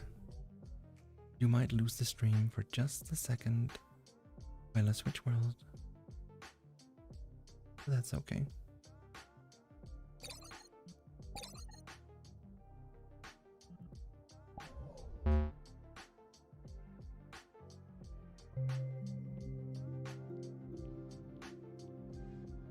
Lipson tea. Oh my god. So I actually have quite a large tea collection. Large, quote unquote. I have about, I guess, 12 different kinds of tea. And they are from a pretty nice brand. It's not Lipton or anything. It's like a premium brand. Right, here we are. You probably recognize this world. Let me put, I think I need to do this. haven't used the regular VR chat stream camera for quite a bit. We're still alive? Can you see me? Yes, you can. Beautiful. Now this should work. I am not mistaken. You can use that for a little bit. Would you move the camera? It's a little bit more difficult to read the chat here, but we should be able to, alright? Good, just for you. We won't stay here for that long because I wanted to show the villain world as well.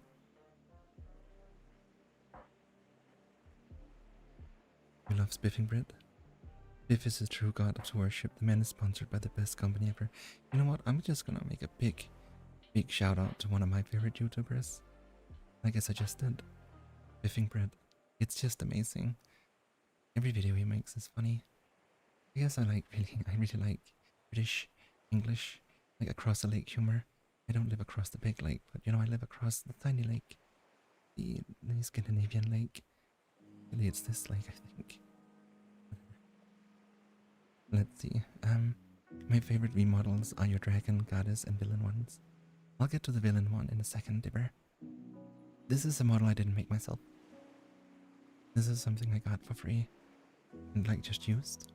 So it's a bit different, but I think it fit really well for the little bit cuckoo, crazy captain who likes you and adores you and who gives you muggles. Because you're gonna live in her cave from now on and forever and forever and forever. Sensachi, you know I can poop you for me. Boop.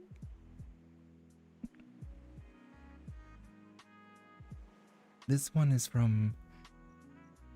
I made a video that is like 1.5 hours long, and it's about librarian also, where you got like you're sucked into the books, and one of them is the Treasure Island book, which refers to the treasure island around me. I can just do a little quick turn here. You can see, you know, it's the one with all the equipment. If you remember, we had like all the equipment. It's right here in my belt. I can put it back, up and down. It's right here. It's never gonna leave. I also used other different characters. This one is the MC, quirky, you know, kind of lost her brain in the sun pirate. Yorkshire's an alright place too. I have some friends from Norwich, and I remember going there many years ago to go to like nightclubs and visit them basically. It was really interesting little place. Let's take some questions here in the Treasure Island world. Okay. Eco asks if I can buy a gigantic house. But everyone on this server lived there for free. Absolutely, darling. As soon as I find the treasure, you know, I think it's somewhere here.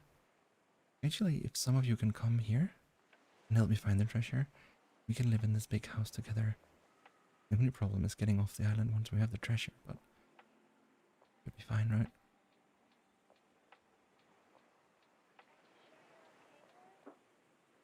And you punk Russia for trying to blame me for a question. I love everyone on my server. They have these inside jokes. I'm not gonna read it out, it doesn't matter. For this context. For another context it does. Dasho asks, what is the essence of life as a street Nico such as yourself? I think this has been covered by questions. I live to, you know, have a good life where I don't live on the street, and at the same time I want to be safe enough to have the mental energy to help others by making videos like this or streams. I think that's kind of where I got to. I was more selfish when I was younger. I had the same dreams, like many people do, of glory and riches, and I'm not even talking as a pirate. I'm just talking as a Sachi. Not anymore. Now I feel a great sense of comfort in seeing other people smile. Oh god, that sounds so corny, but I hope you know what I mean.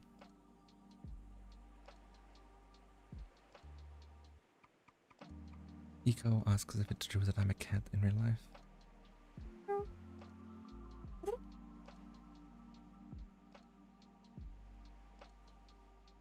Maybe. Maybe I'm a cat. I won't answer that. That's gonna be a secret. Okay, so Vitello, who I saw in the chat earlier, he asks, Nasachi, what are your favorite games? Now, that is a talk you can have forever and ever and ever. I love so many games. I studied game design for many years and I played since I was little. I don't play just one particular kind of games. Like MOBA games like League of Legends or card games or something. I like almost all games. And I even like some games that are bad games because they have some interesting designs in them, or they do things differently that it's interesting to study. Genres that I like include old school adventure games like Monkey Island, very relevant. I also like Zona games. Zona 3, 4, and 5 are some of my favorites. Dark Souls is really great as well. I think when it comes to Dark Souls, the gameplay is great, but I think one of the things I really like about Dark Souls is the kind of narrative system where they tell you the story of the world, like world building, world storytelling, of that. Other games I love, I like visual novels. They can be games or not. My favorite visual novel of all time is 999, which means I think it's like 9 doors, 9 hours, 9 people, or like the other way around, something like that. It's a visual novel about escaping from a boat, but it's not really about that at all. It's about something much different, but you'll find out if you play it. Yes, Valhalla is amazing as well. Valhalla is a game about being a bartender in the cyberpunk future, where depending on what drink you serve to the customer, they will react differently, and you have to remember what their favorite drinks are and stuff, and at some point someone comes in and wants a different drink because she's in distress, and depending on the drink you serve, you get a different ending for her and stuff. It's really good. Yeah, it's difficult. I have so many games I love. Persona, again, I love Persona. Mela just wants a fulfilling job and a comfy income. You know what? That's such a mood. That's what I want to. Valiant Hearts. I've seen the name, but I forgot. Oh god, speaking of like anime games, there's a war game I love. It's called Legend of Valkyria. No, Tales. Wait, it's called Valkyria Chronicles. There's a remake for the PS4, and it's just beautiful. It's a wonderful story. I like those tactical games as well. Fire Emblem. Fire Emblem is perfect. I also love Pokemon. I can keep talking about games I like. Maybe it's easier to say games I don't like. I have one but I would still play it with my friend Ask, but I would never play like sports games alone. Like FIFA, NBA, wrestling games and stuff like that. It doesn't really interest me. I would play it if my friends ask, but I'd rather play something else myself. Valiant Hearts, I'll be sure. Wait, is that the 2D war game? Like you are running along a beach and stuff? It's like a cutout, paper cutout kind of style.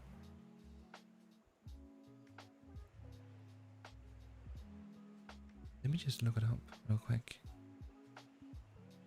Valiant Hearts. I'm pretty sure it's the one I'm thinking of. I had it on the PS4 at some point. Yeah, it's the World War One trenches. Yes, I played that a long time ago. I did it with my ex at the point. He didn't really believe that games were good storytellers, but it's a great game. Right, let's see.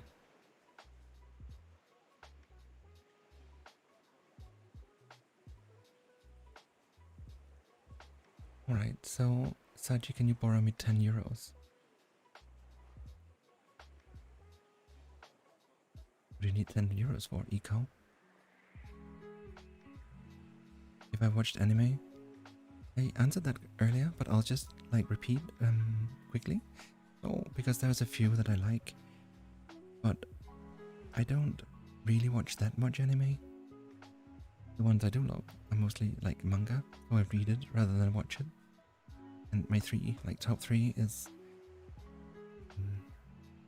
Death Note. I love Berserk.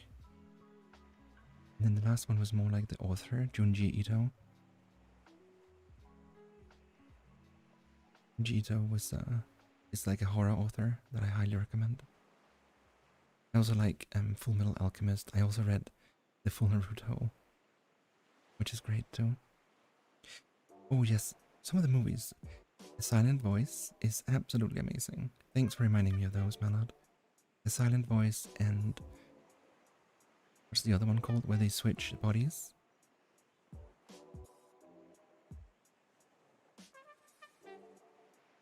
Because that's amazing as well.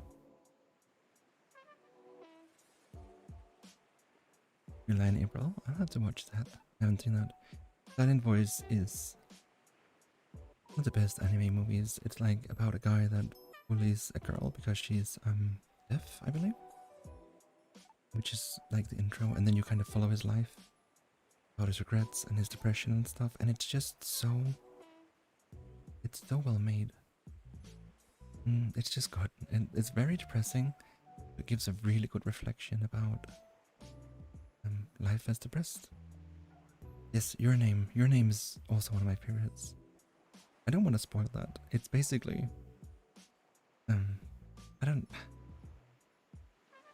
so it starts as one type of story and it ends a bit different, like a different genre. Crazy good.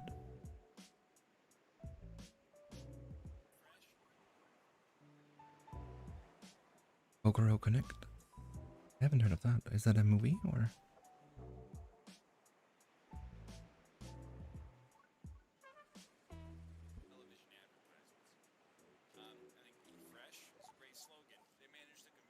Oh, it's a series? An old series? Yeah, I think... I want to watch series. You know what? I forgot one. I forgot one of my all-time favorites. The problem is this is not it's a visual novel. And it's also released as a manga. And it's also released as an anime. I haven't seen the anime myself, and I think they cut a lot of details from what I could read, but Umineko, When the Seagulls Cry.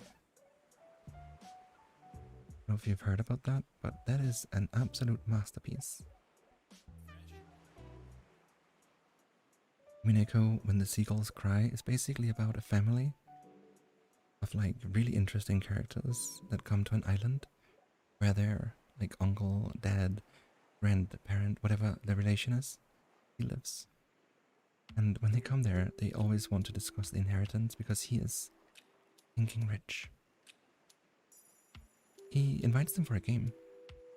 He says, the golden witch Beatrice lives on this island, and if you find her gold, you get to inherit everything. Everybody just thinks it's a local legend. Until... So, I don't want to spoil too much, but of course, the gold is, or isn't real. Beatrice, however, is real. Or is she? That's the question, because everyone believes in superstition in the family, except for one character. the main character of the game or the story, Battler. So, you know, a lot of stuff happens, and suddenly he finds everyone dead in the tool shed. A lot of people are dead in the tool shed, and it's gruesome. And Beatrice approaches him and says, Battler, I'm a witch. I do exist. And the premise is then that he has to find out how they died without use of magic. Because the premise is that if you believe in witches, they can hurt you. If you don't believe in witches, they cannot hurt you. If he cannot prove that the murder had been done without the use of magic, then he has to believe in magic, and therefore she owns him at that point. But of course he can prove it's been done without magic. And it's really cool because sometimes you see how she kills them with magic and does like these crazy closed room mysteries, and then he kind of solves it without magic in this twisted way, and it's really great. I can definitely recommend it. And like they keep waking up and dying, it's like a time loop. Anyways, let's move on to the next question. Would you rather want to be a girl or a boy, or something in between, or maybe both? We kind of went into this question already. I can answer it again. I am my persona, and it's what I live as. But whatever people want to call me, I'm fine with that. I love being a cute girl. I make my videos here. People treat me as I want to be treated, as we talked about earlier, and that's it. But I don't really have a preference. I like something in between.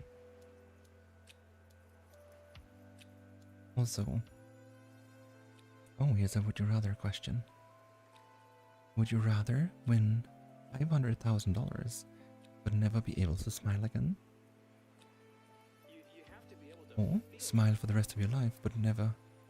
No, but everything is free. And if you stop smiling, you die?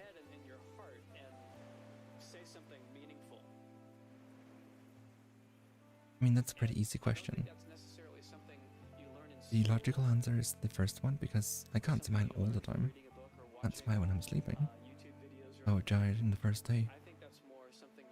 So, I think if we take it to a more philosophical level and talk about it from that perspective, it's more interesting. Would you rather have to smile all the time? Or would you rather that you should never smile? EQT, yes. So for me, would you rather smile all the time or never smile again? I mean, of course, that's an impossible question, but I think I would rather choose not to smile again. Smiling is a very important feature of us humans. We smile to each other and to show affection, show happiness. Smiling is... a world without smiling would be terrible. Yeah, I can still grin. Eat that, Fluffy. No, but I think if you always smiled, right, you only had one emotion, and as we all know, too much of something good turns it bad. So having a variety of emotion in your life to switch between is more important than fake smiling.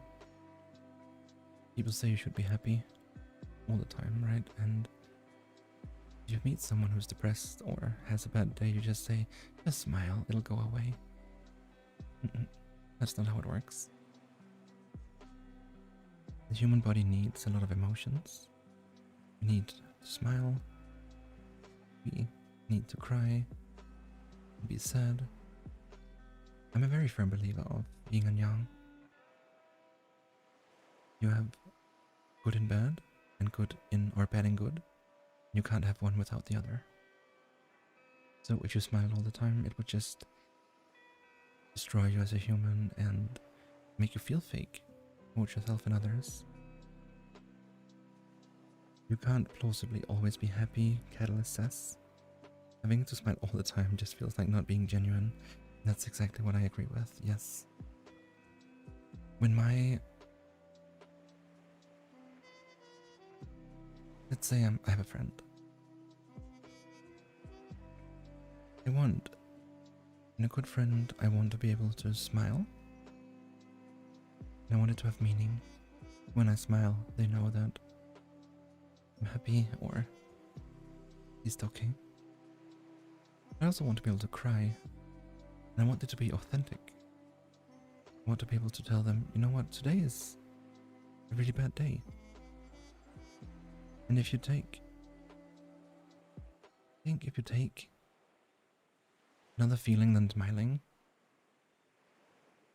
I have had a friend or an acquaintance that was only sad. And if you only have one emotion, either sadness or happiness, then you lose a bit of authenticity. I'm not saying you can't just be sad. I mean, I've met people that have a really, they feel bad, and you have to respect that. It can be difficult if you don't have more than one emotion, which is why they have problems socially sometimes, right? And we have to help them with that. It can be really difficult, but we have to try.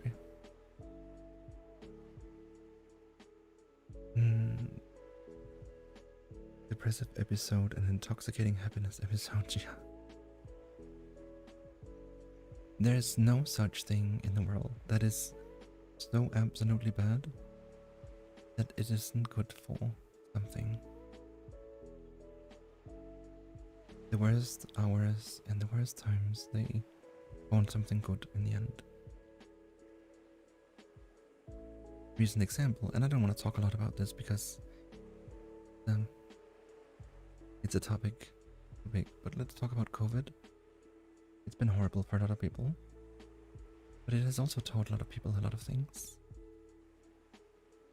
I'm just gonna leave it at that because I don't want to dive into the topic, but nothing is so bad that it isn't good for something. And speaking of something, I need to get some water. You should do the same. Remember to hydrate. After that, we'll change world.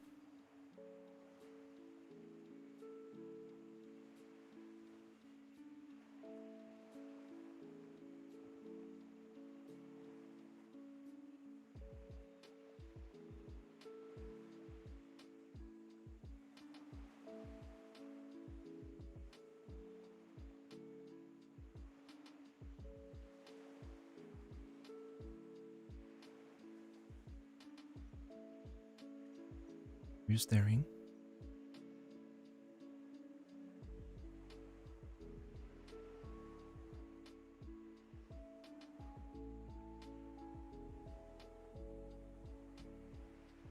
Right, so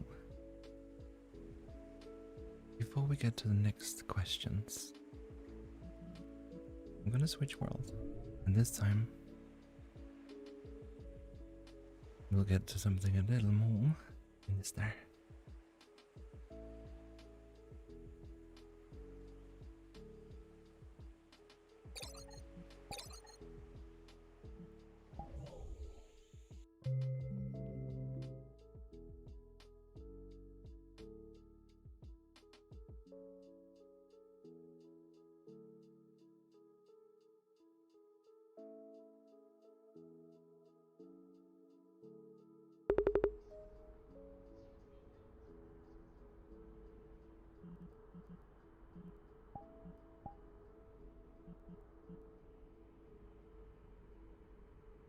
Can you guess where we are?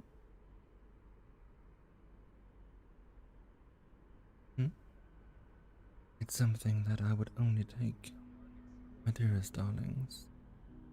It's a place I would only take them, make them mine.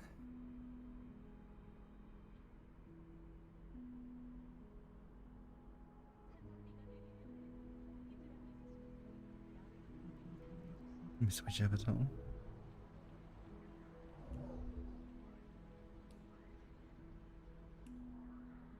hotel, darling. No, no, no, no.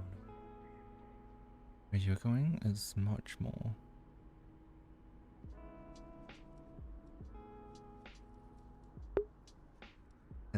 Let's go down here and put up the camera.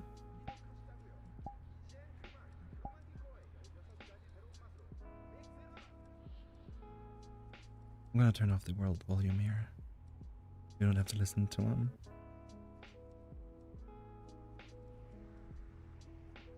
Let's see.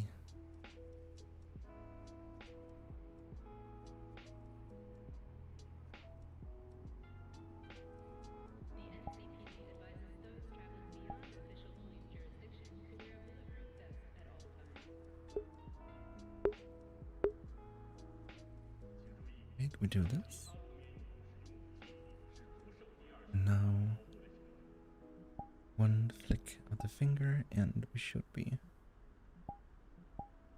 Oh. This is bring back memories, darling.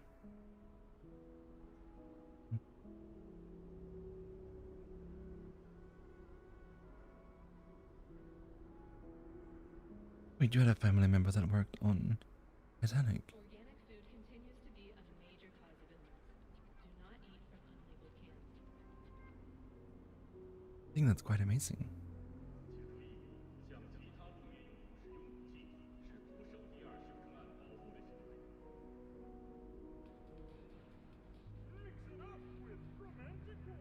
He was one of the builders who actually complained about the bolts. Oh my god, yeah, you know what? That's one of the problems that we face and of course it's not gonna be such a tragedy nowadays in my line of work, but one of the tragedies, problems we face nowadays is that you have managers who don't want to listen to the experts. I am one who has to take the advice of experts myself and apply that. And sometimes other managers tell me like you should listen to yourself more. I'm like, yeah, I can do that, but I'm a freaking human person. I deal with human problems and psyche and team structures. I'm not an engineer. I can listen to myself, but I have an engineer with 5 years experience here. So we still go through that, just in different types of industries. No ship is gonna sink in my line of work though. Just revenue streams. Is the background sound annoying? Like the voices and stuff?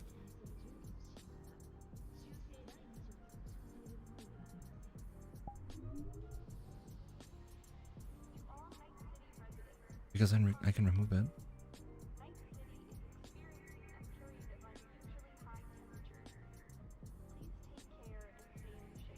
Alright. Don't mind the voices either, darling. They tell me to kidnap you and put you right here next to me in my chair, where you can be my next.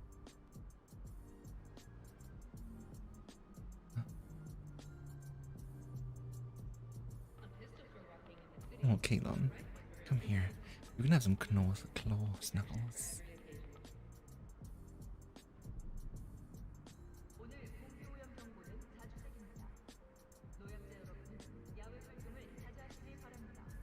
Don't scratch too much, do they?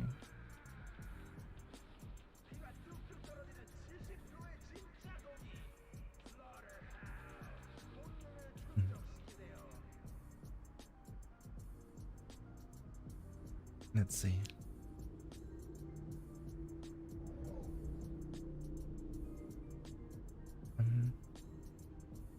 I am still going, and you know what, Omelette? I'm so happy to see you.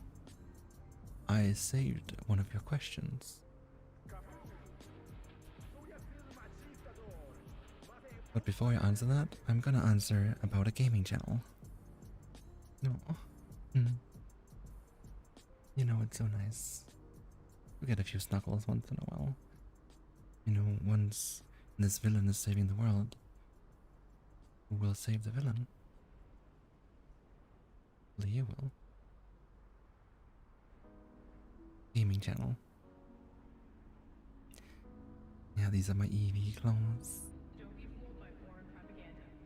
Get the latest Will scoop on Night City wrench you at and 54 News. make you a much better person, darling. I guarantee it.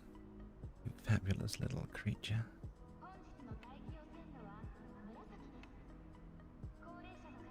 Let me just get to the gaming channel question. Because I think right now the answer would be no, because I don't have the time. I would do many more of these streams also if I had more time. But I chose to you know, do videos instead. Because of the time to make them according to like relevance for what do you say? For me to make something and everybody being able to watch it is very big on videos. And I really like that. Mela slaps suspicious salmon across face. No. Okay, so what question? Would love to make a gaming channel. I really would. I love to play games and I'd love to play some chill games with you guys. It would be really, really nice.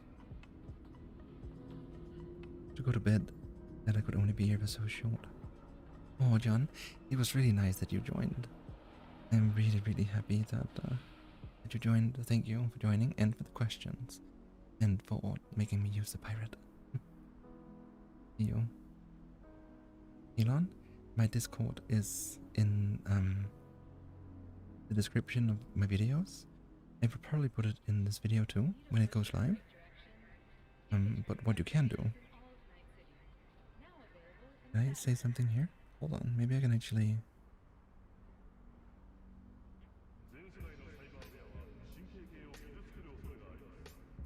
Okay, let me use my VR chat magic here. Because we are a level 3 Discord server, so we got something very nice.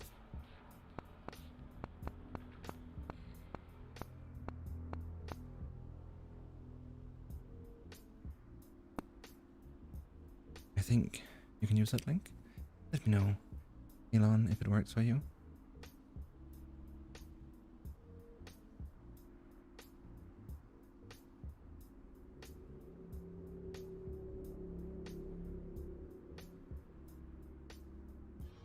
Let me just see, give me a second. The NCPD advises those traveling beyond official police jurisdiction to wear a bulletproof vest at all times.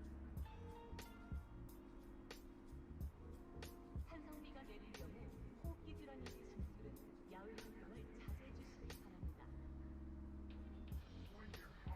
Egg, your question. Let's wait just a second.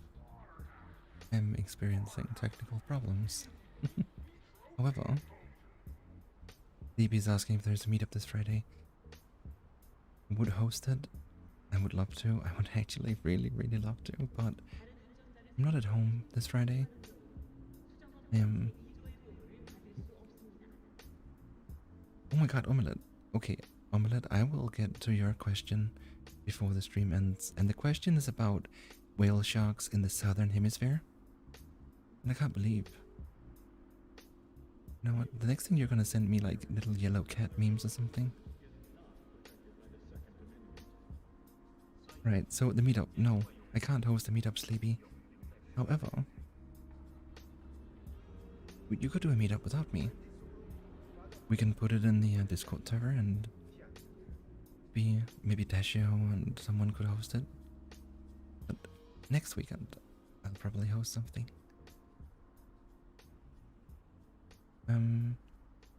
Just realized the number of subs. Why are people sleeping on this channel? I don't know. People.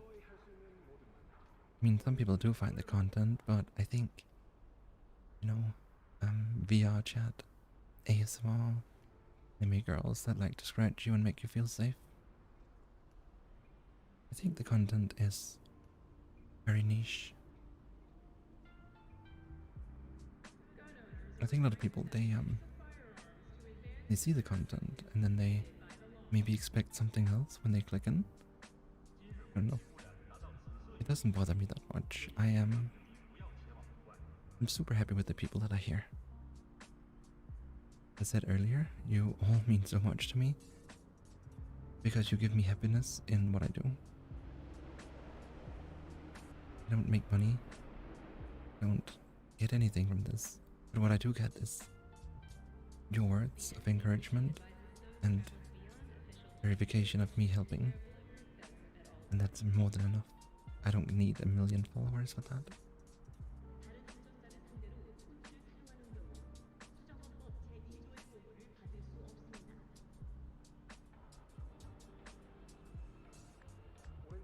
Avocado, I think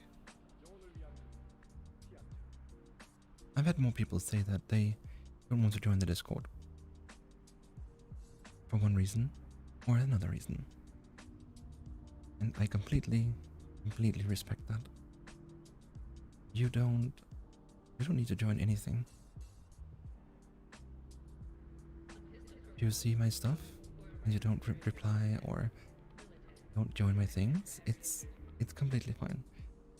I know that you watch it. And I know that it makes you feel safe and happy, and that's all I need. Really. That's all I need. You don't need to join anything. But with that being said, if you want to join, you're always so welcome, and I would love to see you there.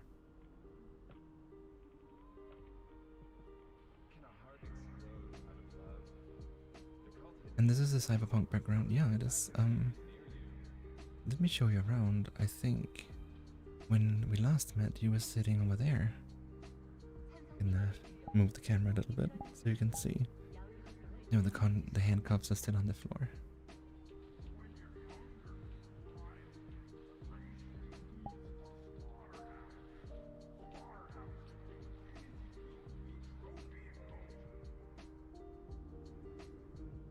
Yeah, it was just about. Oh, excuse me for the blur. I can actually remove that real quick. There we go. So you'll recognize this location. Oh wait, I can give you some and softer headpads. Darling? That's what you want.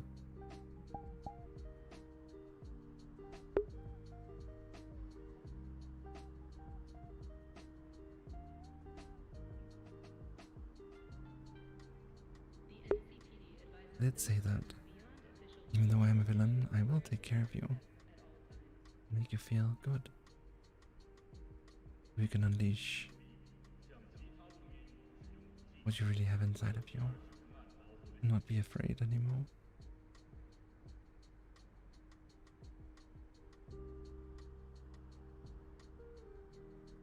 Oh, Carter, the video has you handcuffed because, I mean, you are a little too powerful. Your powers, can't have you we can't have you running around here.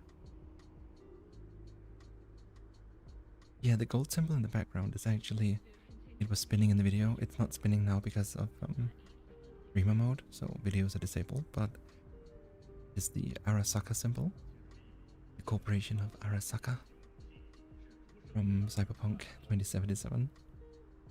Basically a cyberpunk apartment. I just love it. I really love it.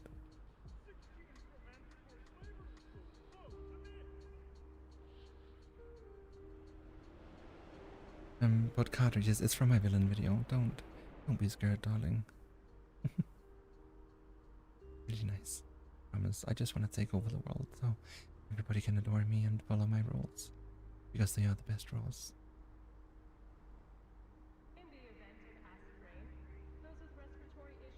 Alright, we can move on with a few more questions.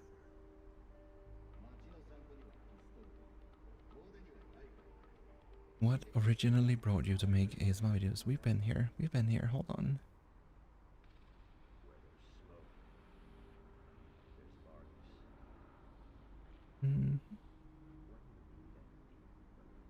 Okay, Eco asks if I can speedrun some games. And hmm, I don't think I can speak. I don't have the patience to play games that much. I am very impressed with speedrunners. I do watch a few. One of my favorite events is actually Wholesome Games Done Quick. It's a fabulous event with people meeting up, beating games really quickly, make money for like cancer research and stuff like that. It's a really great event. I can highly recommend it. Myself, no. I can 1v1 you in a speedrun. I think Nagamura. You know, Arasaka is the best cope. You know it. We all know it. Just misunderstood. I can speedrun cooking a meal. I'm really good at cooking, but it wouldn't make the meal better by speedrunning it. So I don't think I would speedrun that either. No, I don't do speedruns, but I love them. Okay, so I do have to turn off world audio here because I have an interesting question. What got you into ASMR? I answered that. But Rissy's follow-up question is, what was your first ASMR video that you watched? And I actually prepared it. I think, you might be surprised. Just gonna minimize the chat real quick, I think. And we're gonna open this.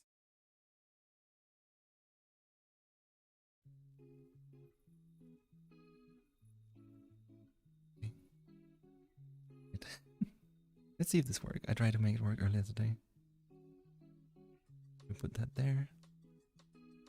And in the camera, we need to go in and say,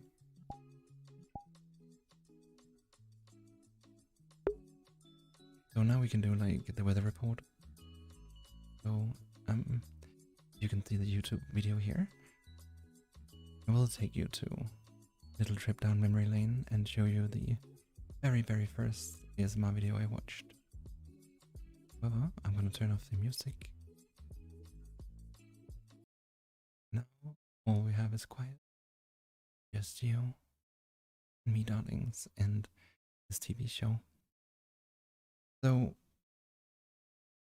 what is ASMR?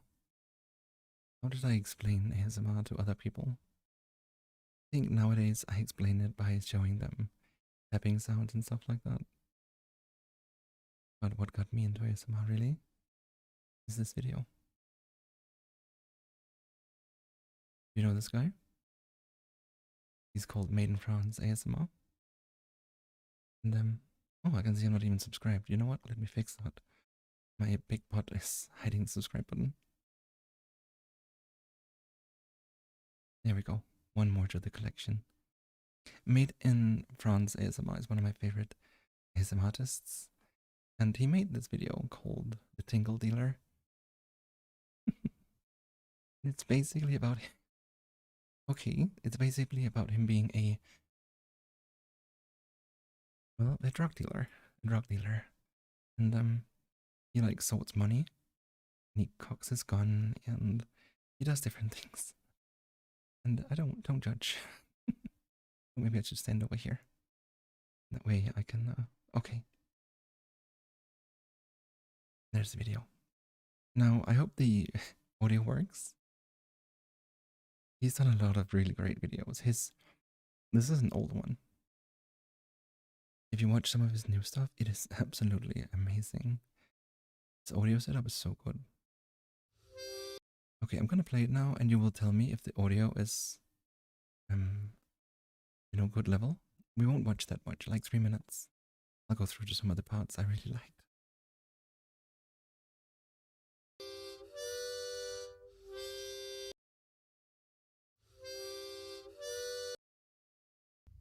Lord, you could. He has a part where he sits with a En général, gun, j'en fais and un ou deux it was so interesting to pour me. voir si le client transpire ou pas. Et toi, ça va, t'as l'air serein. Donc je te fais confiance. I think it's about here. Bon, ouais. Allez, écarte-toi, s'il te plaît. j'ai un Inspired client. me, Merci, Joe. like, of ASMR. Donc voilà l'autre trigger. Il est là. Juste ici.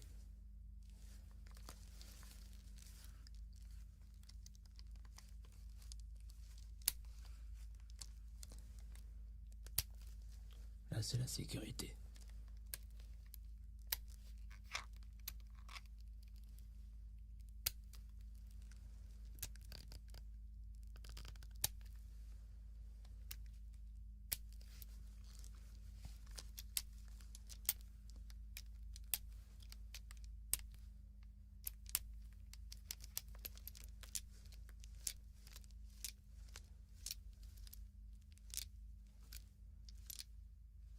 Là, tu peux entendre les balles qui se promènent dans le barillet. De faire une vidéo. These weird props, right? Gun triggers are the best. The gun sounds are really nice. He has a different one. That's the one I wanted to find. This one. Trigger. C'est la partie qui te permet de tirer.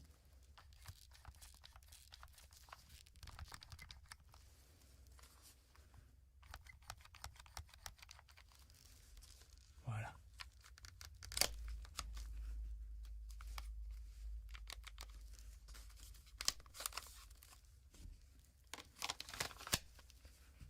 Donc je vais pas tirer parce que sinon t'auras payé un peu trop cher. I think he ends the part with like counting money or something. Donc Here. So, like paper ASMR.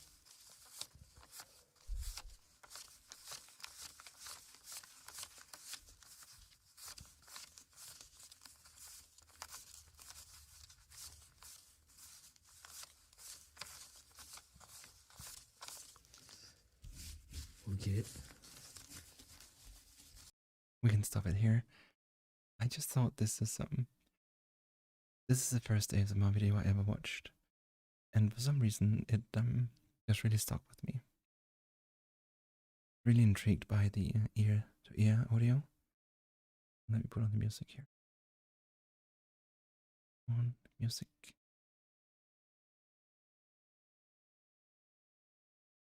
Need to find myself. We are right here. We will. Music.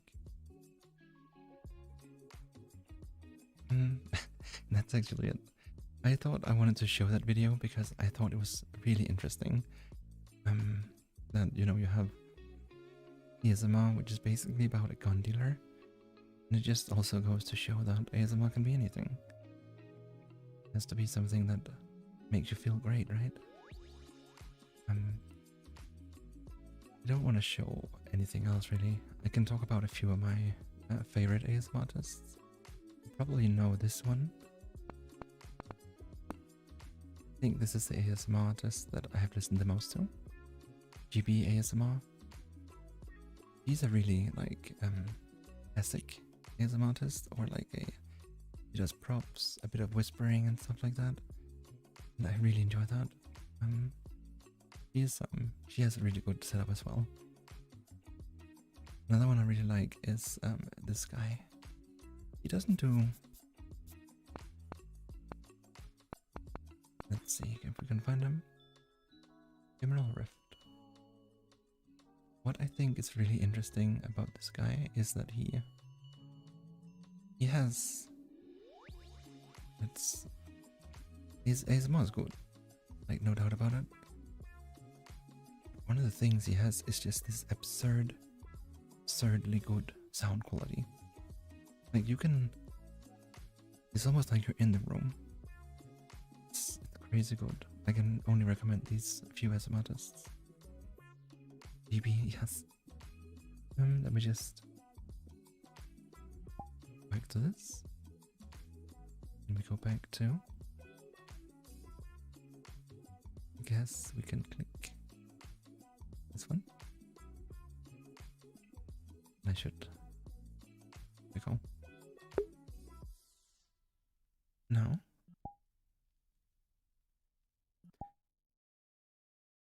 Come on, buddy, help me. Let's move the camera in place. And I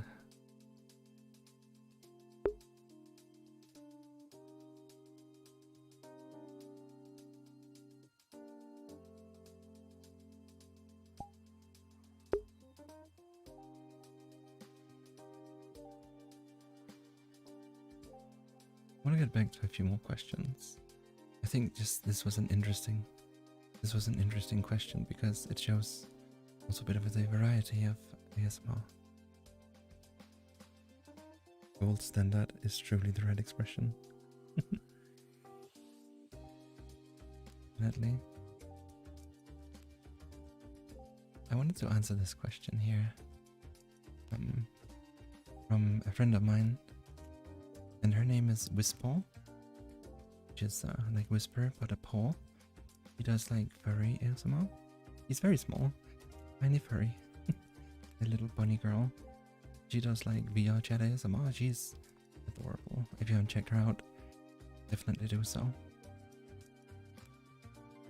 And she asks, when will the Nasachi body pillow be available for us to purchase and cuddle? And you know what? I'll make a body pillow just for you, darling. You know what? The only question is, should it be a villain body pillow, or should it be dragon waifu? What about a witch? Vampire? Which Nasachi body pillow would you prefer? In all seriousness, though, yeah. What about getting merch done? But I also think it's a little bit. It's weird. I thought it would be nice to get like posters done or something, because I have some really nice artwork that I paid for. It looks great, and that would be nice as like a little e-card or something. But it's not something I'm gonna do anytime soon, I think. Thanks anyways for the question, Whisper. Whisper is an adorable bunny. Let's see. How did I and Whisper meet? Well, we basically met on YouTube. We saw each other's channels and liked each other, so, you know, we added each other on Discord, and here we are.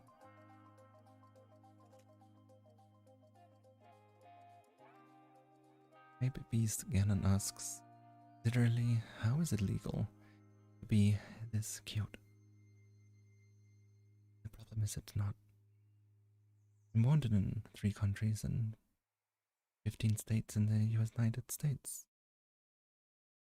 I'm wanted on behalf of stealing people's hearts, being too cute, and making people fall asleep on unwanted times.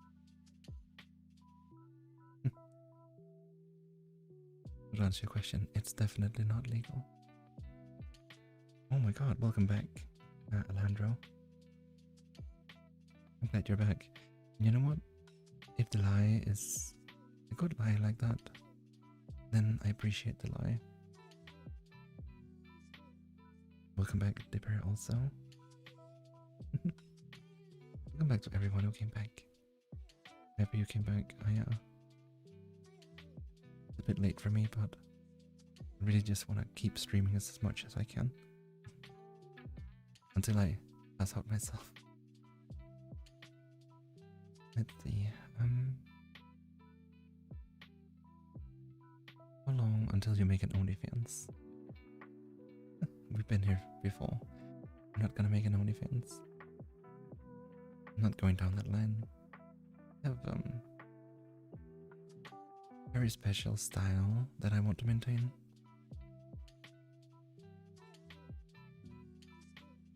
Eco asks if weed should be legal. Oh my, another question that might divide the waters a bit.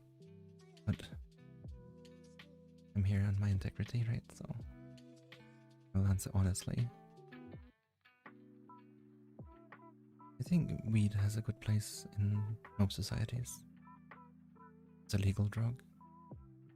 I wouldn't encourage people to use it, but I think it seems quite safe from what I've seen. I think another question I would rather answer is about alcohol. I love wine and I love a good beer. I also love a cocktail.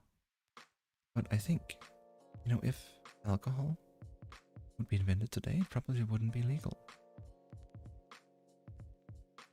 Very destructive.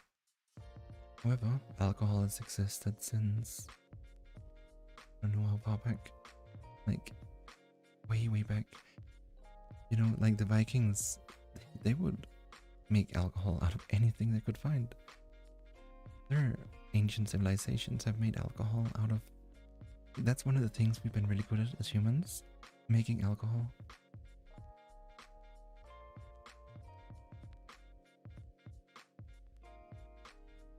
Oh, I think I have a small problem with chat.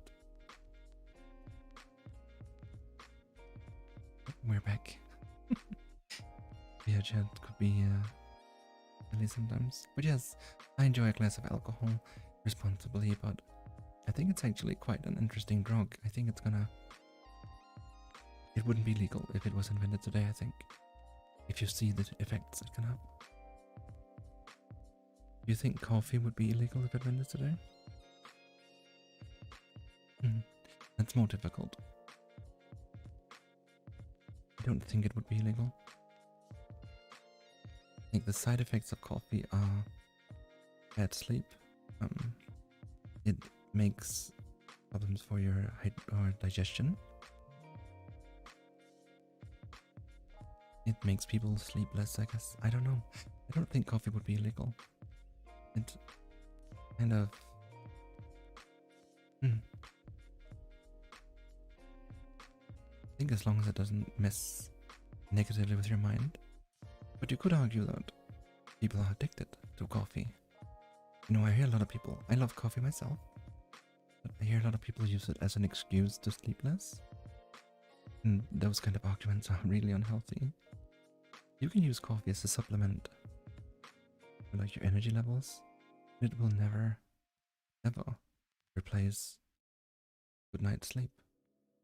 And whether you sleep 6 or 7 or whatever your body needs, that's a little bit dependent, but you shouldn't get less than what you need and then just supplement with coffee. All these days, energy drinks, a lot of people drink. I do it a bit myself. I'm not holier than thou anyway. Oh, Alejandro, I think that's a great lie. Someone lies to me about not being here and then being here anyways. That simply warms my darling little heart.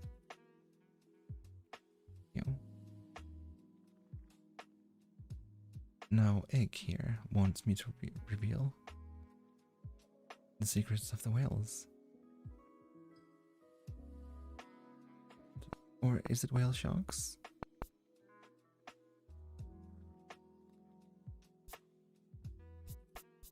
It was whale sharks, right? To know how many whale sharks there were in the southern hemisphere. I don't know exactly how many whale sharks are in the southern hemisphere. All I know is that at least one every day. If you wait at the right moment, you will see it.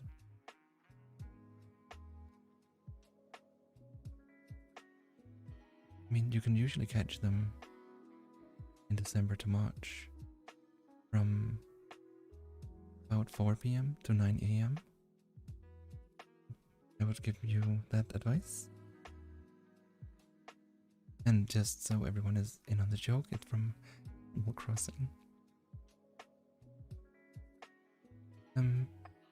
Swim with sharks.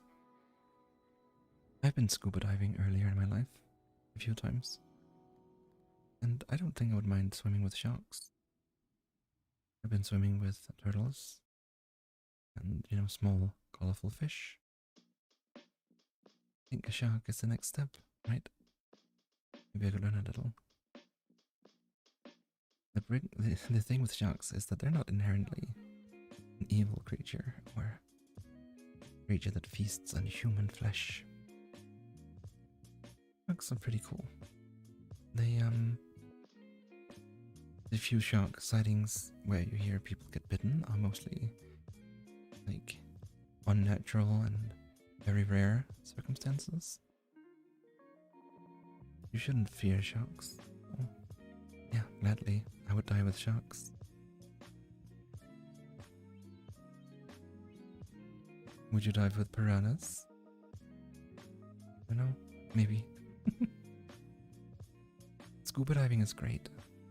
Scuba diving is like the ultimate freedom. If you have a snorkel only, you can swim in the surface and you can dive down, right? You're limited to your chest capacity.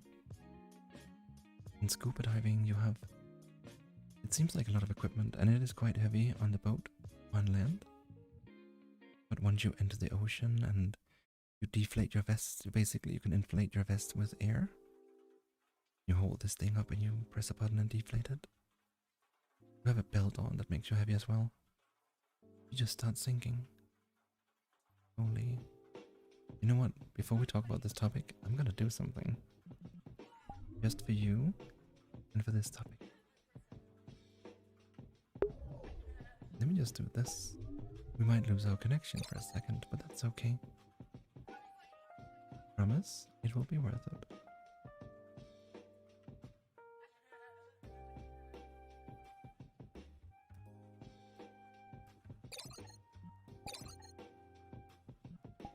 Right, just give me a second to switch world.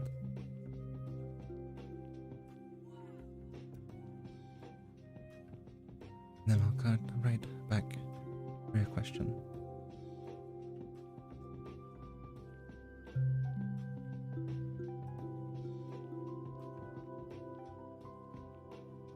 Oh, Morrison, I didn't see that you mentioned your family name. I'm from Vikings. What is mine?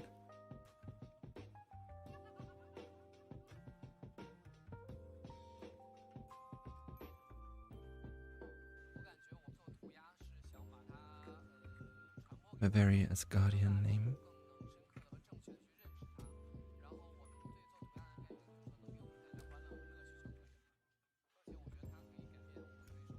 Right. Just give it a second to load.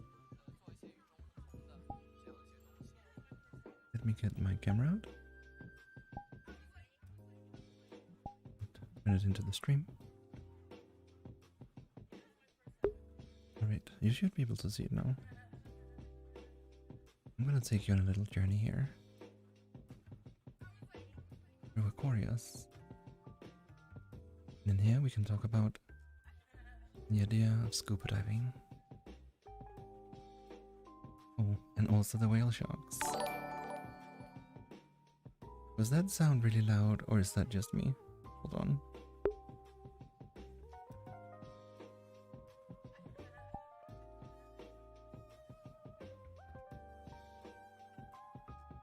Let me just go. How loud was that stream sound for you guys? Or the follower sound? Because it seemed pretty crazy.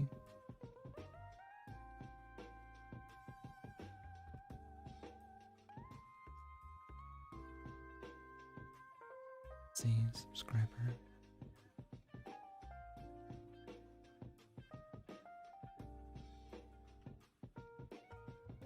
We just turned down the volume considerably. I'm sorry about this, chat. Alex, you're still here. It's wonderful. Okay.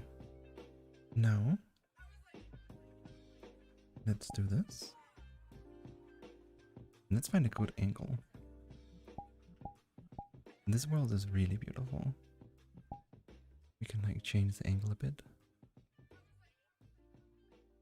We can even do a few interesting fishing related facts. Now let's see what it looks like. Here we are.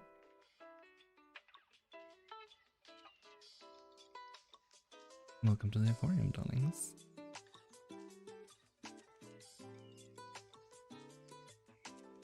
We just need to focus on me, and we should be in business. Right? Oh, it's a little bit. I haven't tried to record in this world. I'm just gonna change the white balances slightly. I'm not so red. Here we are. Okay, so we just need to open the chat again. The volume was okay.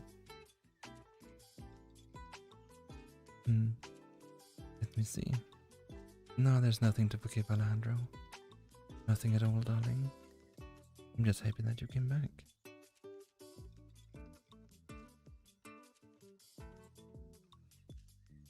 Rose.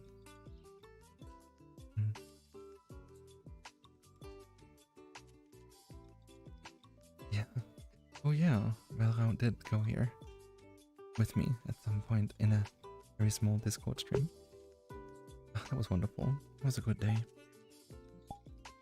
Let me just do something real quick. We don't make mistakes. We all make mistakes, darling. You know, that's how we learn, right? You learn from your successes, but you learn even more from your mistakes. Okay, I think we are about ready to get back in business.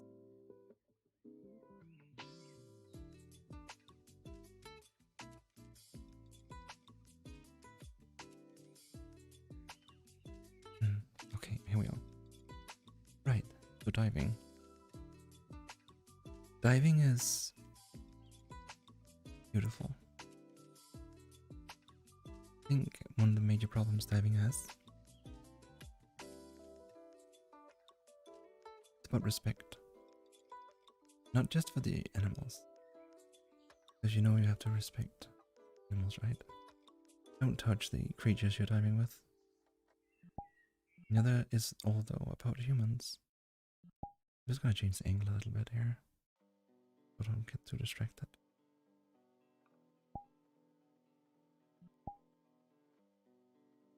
So a lot of diving schools and stuff, they teach diving to diving instructors so that they can teach it to someone else. But you know that thing about artists getting exposure, and that's their pay? The payment in a lot of these, you know, more exotic diving schools is basically that you get your education and the payment. If you want to get into diving, you should really do it properly and do some research, because it is a rather harsh industry.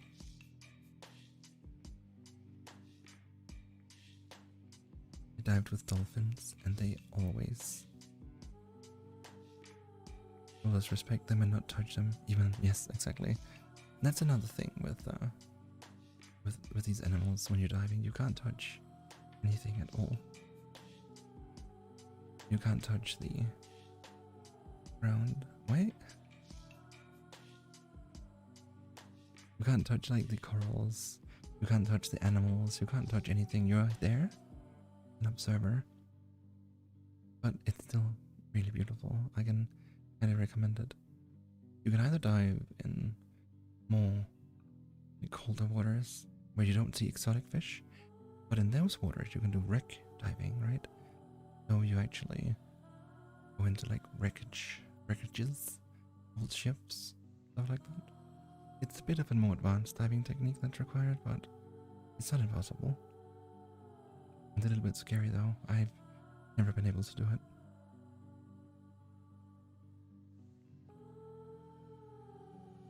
let's see here. Alright. Zen. I don't think he's here anymore. This is hard. He is a great VR chat ASMR artist too. And he asks if I'm a celestial VIP on May. If anyone can help me answer that question. Celestial VIP on May. So as I understand, it's from a fighting game. The answer is no. In any case, I never play fighting games. So to circle back to that question, it's another genre of games I don't play that much. Stream of only 3 hours and you're breaking the record. Yeah, I just want to keep this going as long as I'm standing. I've been standing up for 3 hours, by the way, so it's fine. I have good legs. They match my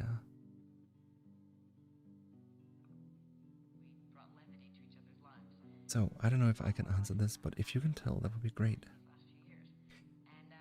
If you have ever been to a view that was just so beautiful and awe-inspiring that it makes you cry, is it like that?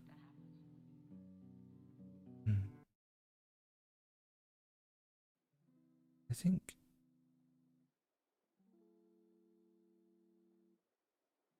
that's a difficult question. I don't think I've ever been... No, I've been breathtaken by views. Both views like this in an aquarium or view about, I don't know, beautiful mountainside or something like that.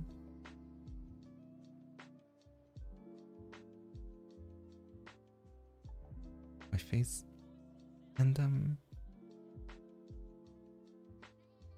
don't know, it's difficult to answer.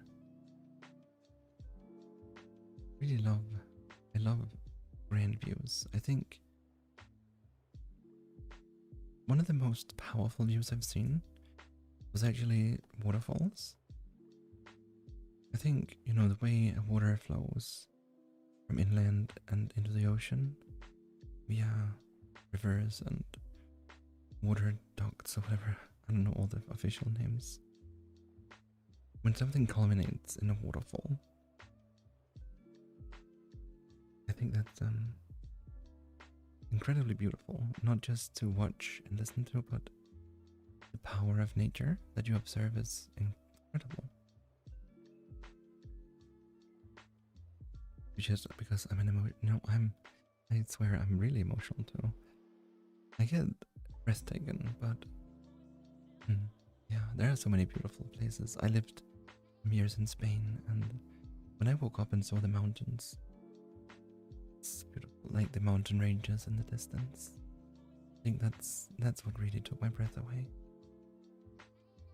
Luigi, welcome to the chat. Welcome to the stream. I mean, I'm really happy to see you. We're just about finishing up the questions for the day and maybe even the stream. But I wanted to go through everything and just talk with you and all of you. Also wanted to ask you some questions, maybe.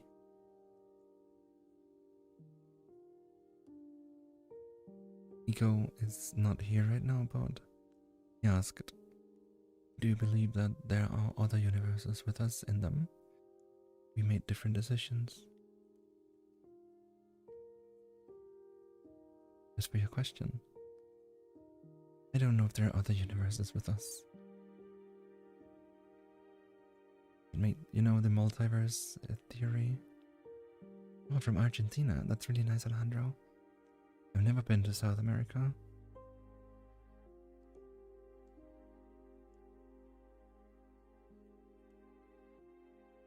I think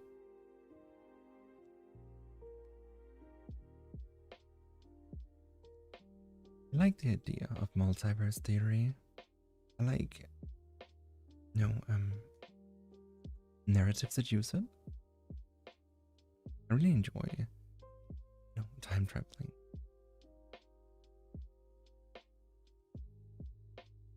love games that you said.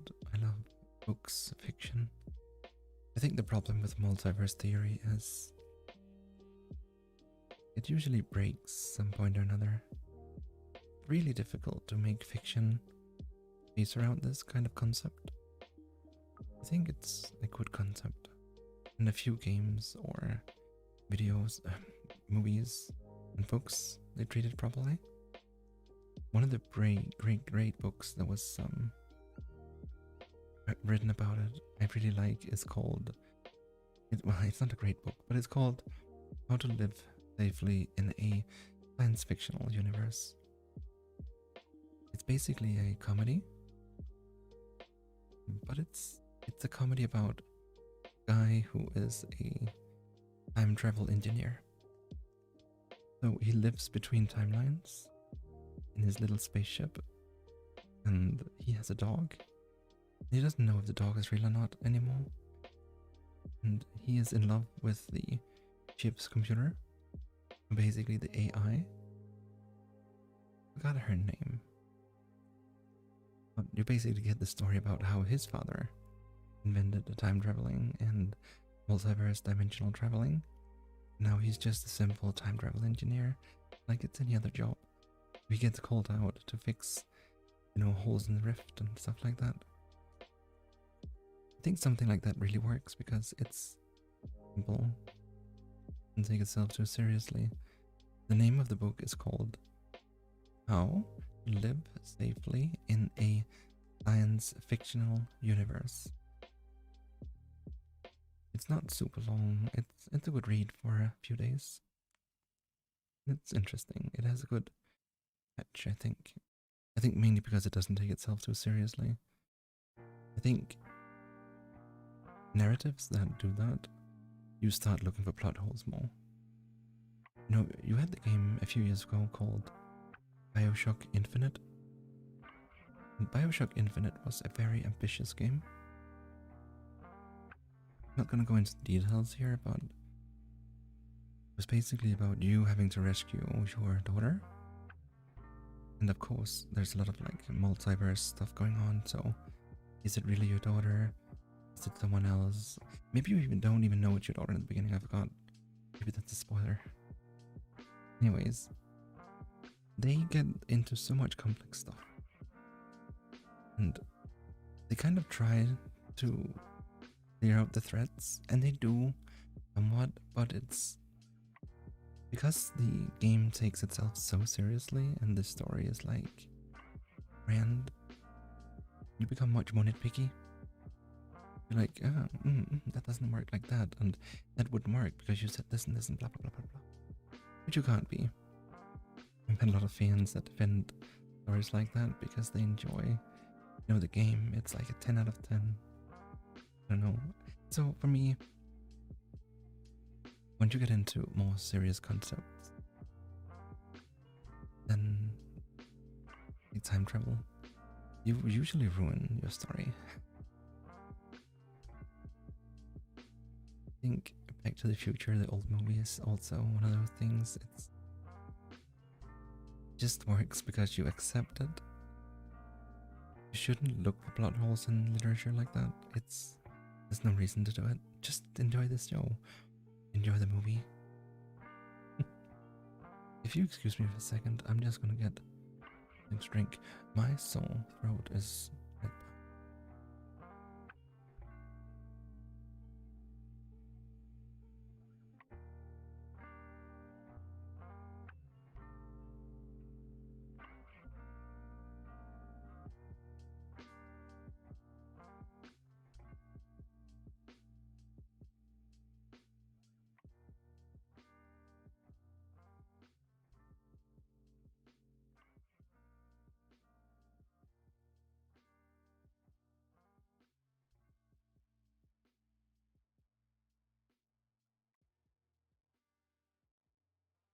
I quite liked BioShock, yeah. I played them in the wrong order. For me, I really like the first BioShock. I think the first BioShock is... there are some games. Okay, where do I start? in the games world, when I talk to other game designers, you have a, you have a group of people who say that gameplay is more important than anything. Good night, Ringo, and thank you for stopping by. You've been here a long time. It was nice to have you. Anyways, you have a group of people who think that gameplay is the most important.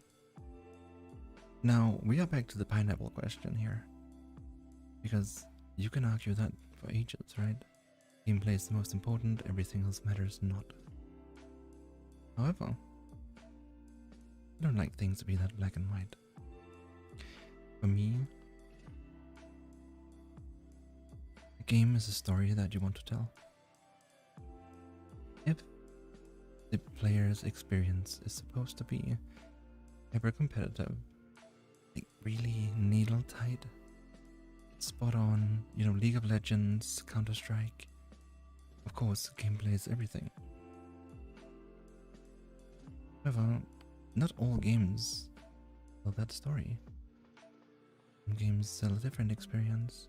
Also, welcome back, Penguin Pope. Some games sell a different experience. And I'll argue that gameplay is not always the most important. Good night, Eco. Sleep well, and thank you for stopping by. Nice having you, and thank you for all the questions. Some games can be good, even if the gameplay isn't the best. Could they be better with better gameplay? Probably. Could stories or games with bad stories be better with better stories? Also, yes. However, many games don't thrive without a story. Yes, Nier Automata is one of my favorite games. However, actually, this is also a little controversial. I think the gameplay in Nier kind of loses a little bit of interest after 50% of the game. I'm a little samey. Of course, you have the hacking and stuff, but I think like the experience of the game, the full experience of the game is what makes the game so powerful. Oh, Mr. Bomb, how are you doing?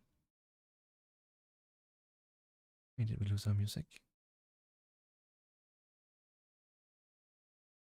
Let's see. Here's something. Anyways, on gameplay, I think the full experience is what the game is. You can't make the argument that gameplay is the best, most important. You suck at Nier Automata? It's yeah. Oh my god, it's cat. I answered your questions already, cat. The questions were meow, and the answer was yeah. Don't you worry about it. Yeah, there we are. I think I can come up with some other examples of gameplay that marry narrative and story, and they wouldn't be as powerful without. There's a game called Brothers. It's a small game. It's made for console, and you need to play it with a controller. And it's very important that you play it on the medium it was designed for, because they tell a story through the gameplay. And I'm gonna spoil this game. That's okay. It's an old game now, so we should be okay. In Brothers, you control two brothers who lost their father, or they're about to lose their father. He is dying on their table or in the bed, and they leave to find this sacred plant that can resurrect him or heal him. Now, it's very important the way you control brothers. Let me just up here for demonstrational purposes. Brothers is controlled. Okay, holding your controller, and with the left thumb, you control one brother, and with the right thumb, you control another brother. So it's a 2-character game, but it's a single player game. You have to play it with one controller. Brothers is then a puzzle game about, one brother holds something open, the other goes through. One brother holds onto something while the other one swings. It's a brilliant game. However, it is just another puzzle game. It's a good game, but it's just another kind of puzzle game. Now, yeah, Carter, you can do that. Like, you can definitely identify yourself with these two kids. So I'm gonna spoil it, as I said. For the entire game, you basically control these brothers with one hand each. Big brother, right brother. At some point, you fight a spider, like a big, scary, humanoid spider, the Spider Queen. And albeit you do kill her, he manages to sting the older brother. I think it's the older one. Dies shortly after. And you control him with your right hand all this time. There's a very long scene in the game. It's not good gameplay. It's actually terrible gameplay. What I would call black design or anti-gameplay. With your left hand, because you control the little brother, you have to bury your big brother. So you have to take the hole. You have to put your big brother in there and close the hole again. You do all this with your left hand. When you've done this task, you have to go home again. It's not the same long journey, but it's pretty long. You do all of this with your left hand. Your entire right hand has been disconnected from the game because the big brother is dead. That's a way for the game to basically convey very powerful emotion through gameplay, through anti-gameplay, through bad gameplay. Now, one small detail is that the little brother is deadly scared of water. Like, he's paralyzed with fear. If he has to get over water, his big brother has to carry him. And he can't swim or anything. The big brother is dead, so with your left hand, you control the little brother, you pick up the sacred flower, and you go home. To get home, you have to cross a patch of water. And it's a very powerful moment where the little brother is panicking because you get to the shore and it's not a long swim. You can see right over there is the other side, but you can't. At some point, in sort of like an anime moment, the big brother comes back from the dead as a spirit or ghost in the boy's head, in the little brother's head. Tells him you can do it. You got this. I'm here for you always, and I will always be with you. And at that moment, you have to use your right hand and the controller again. You still control the little brother with your left hand, but you use the right hand, press the trigger, and empower the little brother. So he can use the big brother's strength to cross the water. In the end, you get back to your father. And the game is tearjerker because, you did save your father, but your big brother died. The game is ending with the father and the little brother now looking at the mother's and the big brother's gravestone. So there's no happy ending in this game. It's a terrible experience for the last 30 minutes. Absolutely devastating. There's no, they break your heart through the controls, they break your heart through the story, but even this anti-gameplay, it's a function. Removing gameplay You tell a story, that's very important. And this kind of design is, again, as I said before, it's called anti-design. But it's done with a purpose. Now, is that good gameplay? Would you just have said, the only thing that matters is gameplay, make it good? It has to be better, this is not fun, it has to be fun. It has to be a power fantasy. You have to feel involved and powerful and amazing. No, you can't. Because games are about telling a story. Even Counter-Strike is about telling a story. It's about telling a story of success and skill and expert marksmanship. You know, conquering other players. It's not a typical story like you have a tale and an end, like and a beginning and an end and narrative. No, it's about telling a story through emotions. And all games do this.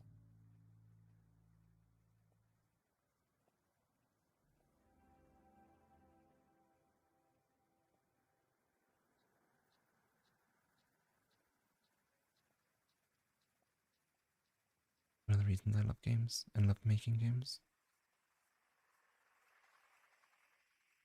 I can feel that I am. Oh my god. Can someone help me? Translate. Adiós porque no sé qué hacer. Volveré cuando pueda entender el inglés mejor.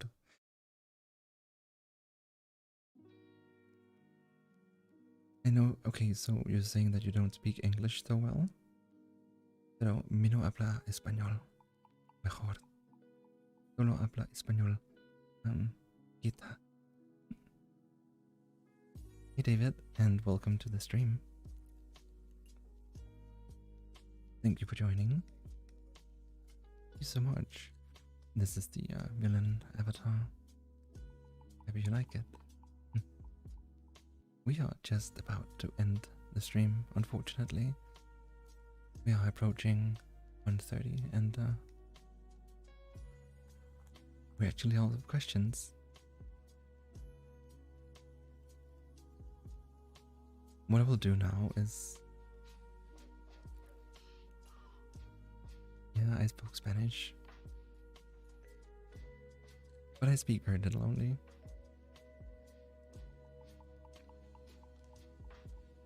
You know, I did live in Spain for 2 years. But did pick up a bit and a piece here and there. I'm getting very sleepy, yes, but that's also because it's very late. And I don't want to be here when I'm sleepy because then you don't get the quality you deserve. But what I will do is that I will take this video and recording all of it, and I will cut it into pieces and put them together. And for everyone who didn't watch the stream, I'll sort of like cut out the boring parts where we switch worlds and stuff. Yeah, I won't cut up the meows at all, I promise. Meows will stay. No, I could just meow at you all day.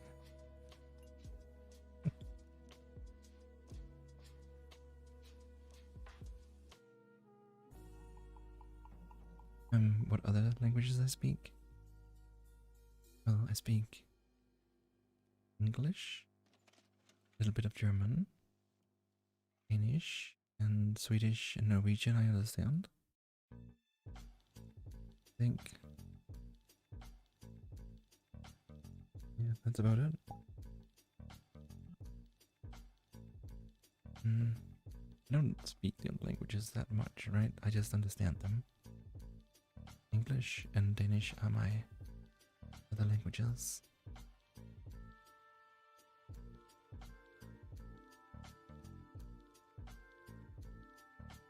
Why can't I see your name? Okay, well, why do I use the word darling so much, and why did you start using it? It makes me feel safe and cared for. You know what? I will answer your question. First, darling, you deserve to feel very safe and very cared for. So, all you, would you like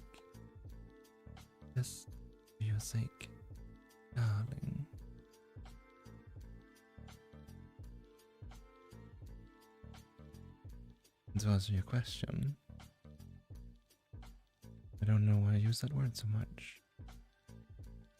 Yeah, I think it brings a bit of confidence in me. Confidence, maturity, and the feeling of making people feel safe, as you've mentioned. I have a lot of good feedback for it. Because you are my darlings, aren't you? Butter? Likewise to you, my friend. Sleep well, and thank you so much for stopping by. It means a lot to me.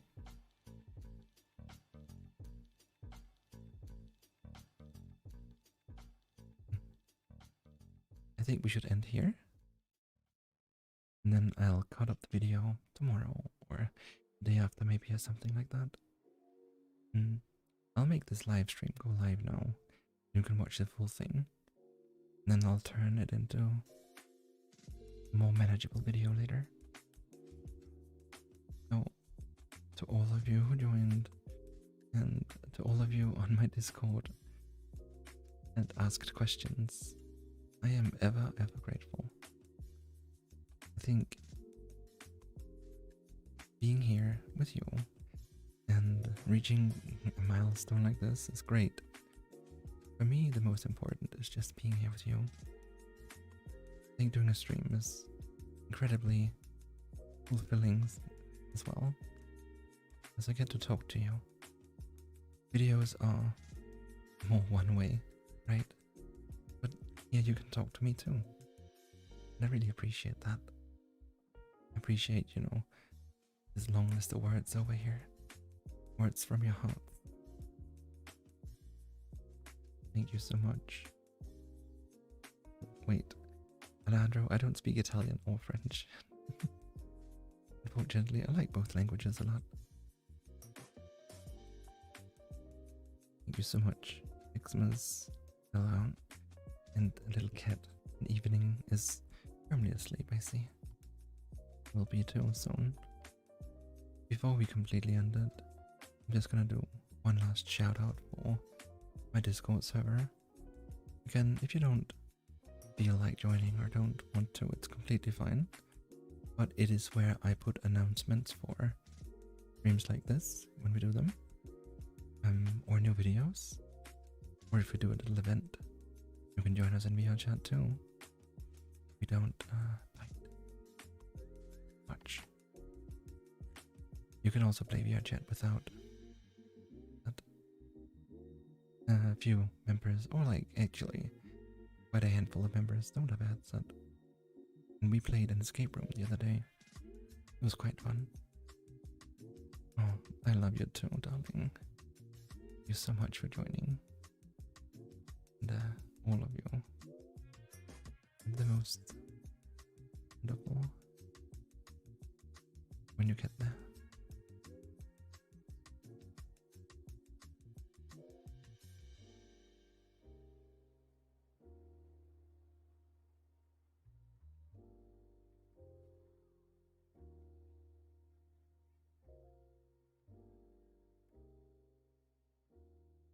Thank you, Wordsmith. Likewise. Give me a big hug, all of you.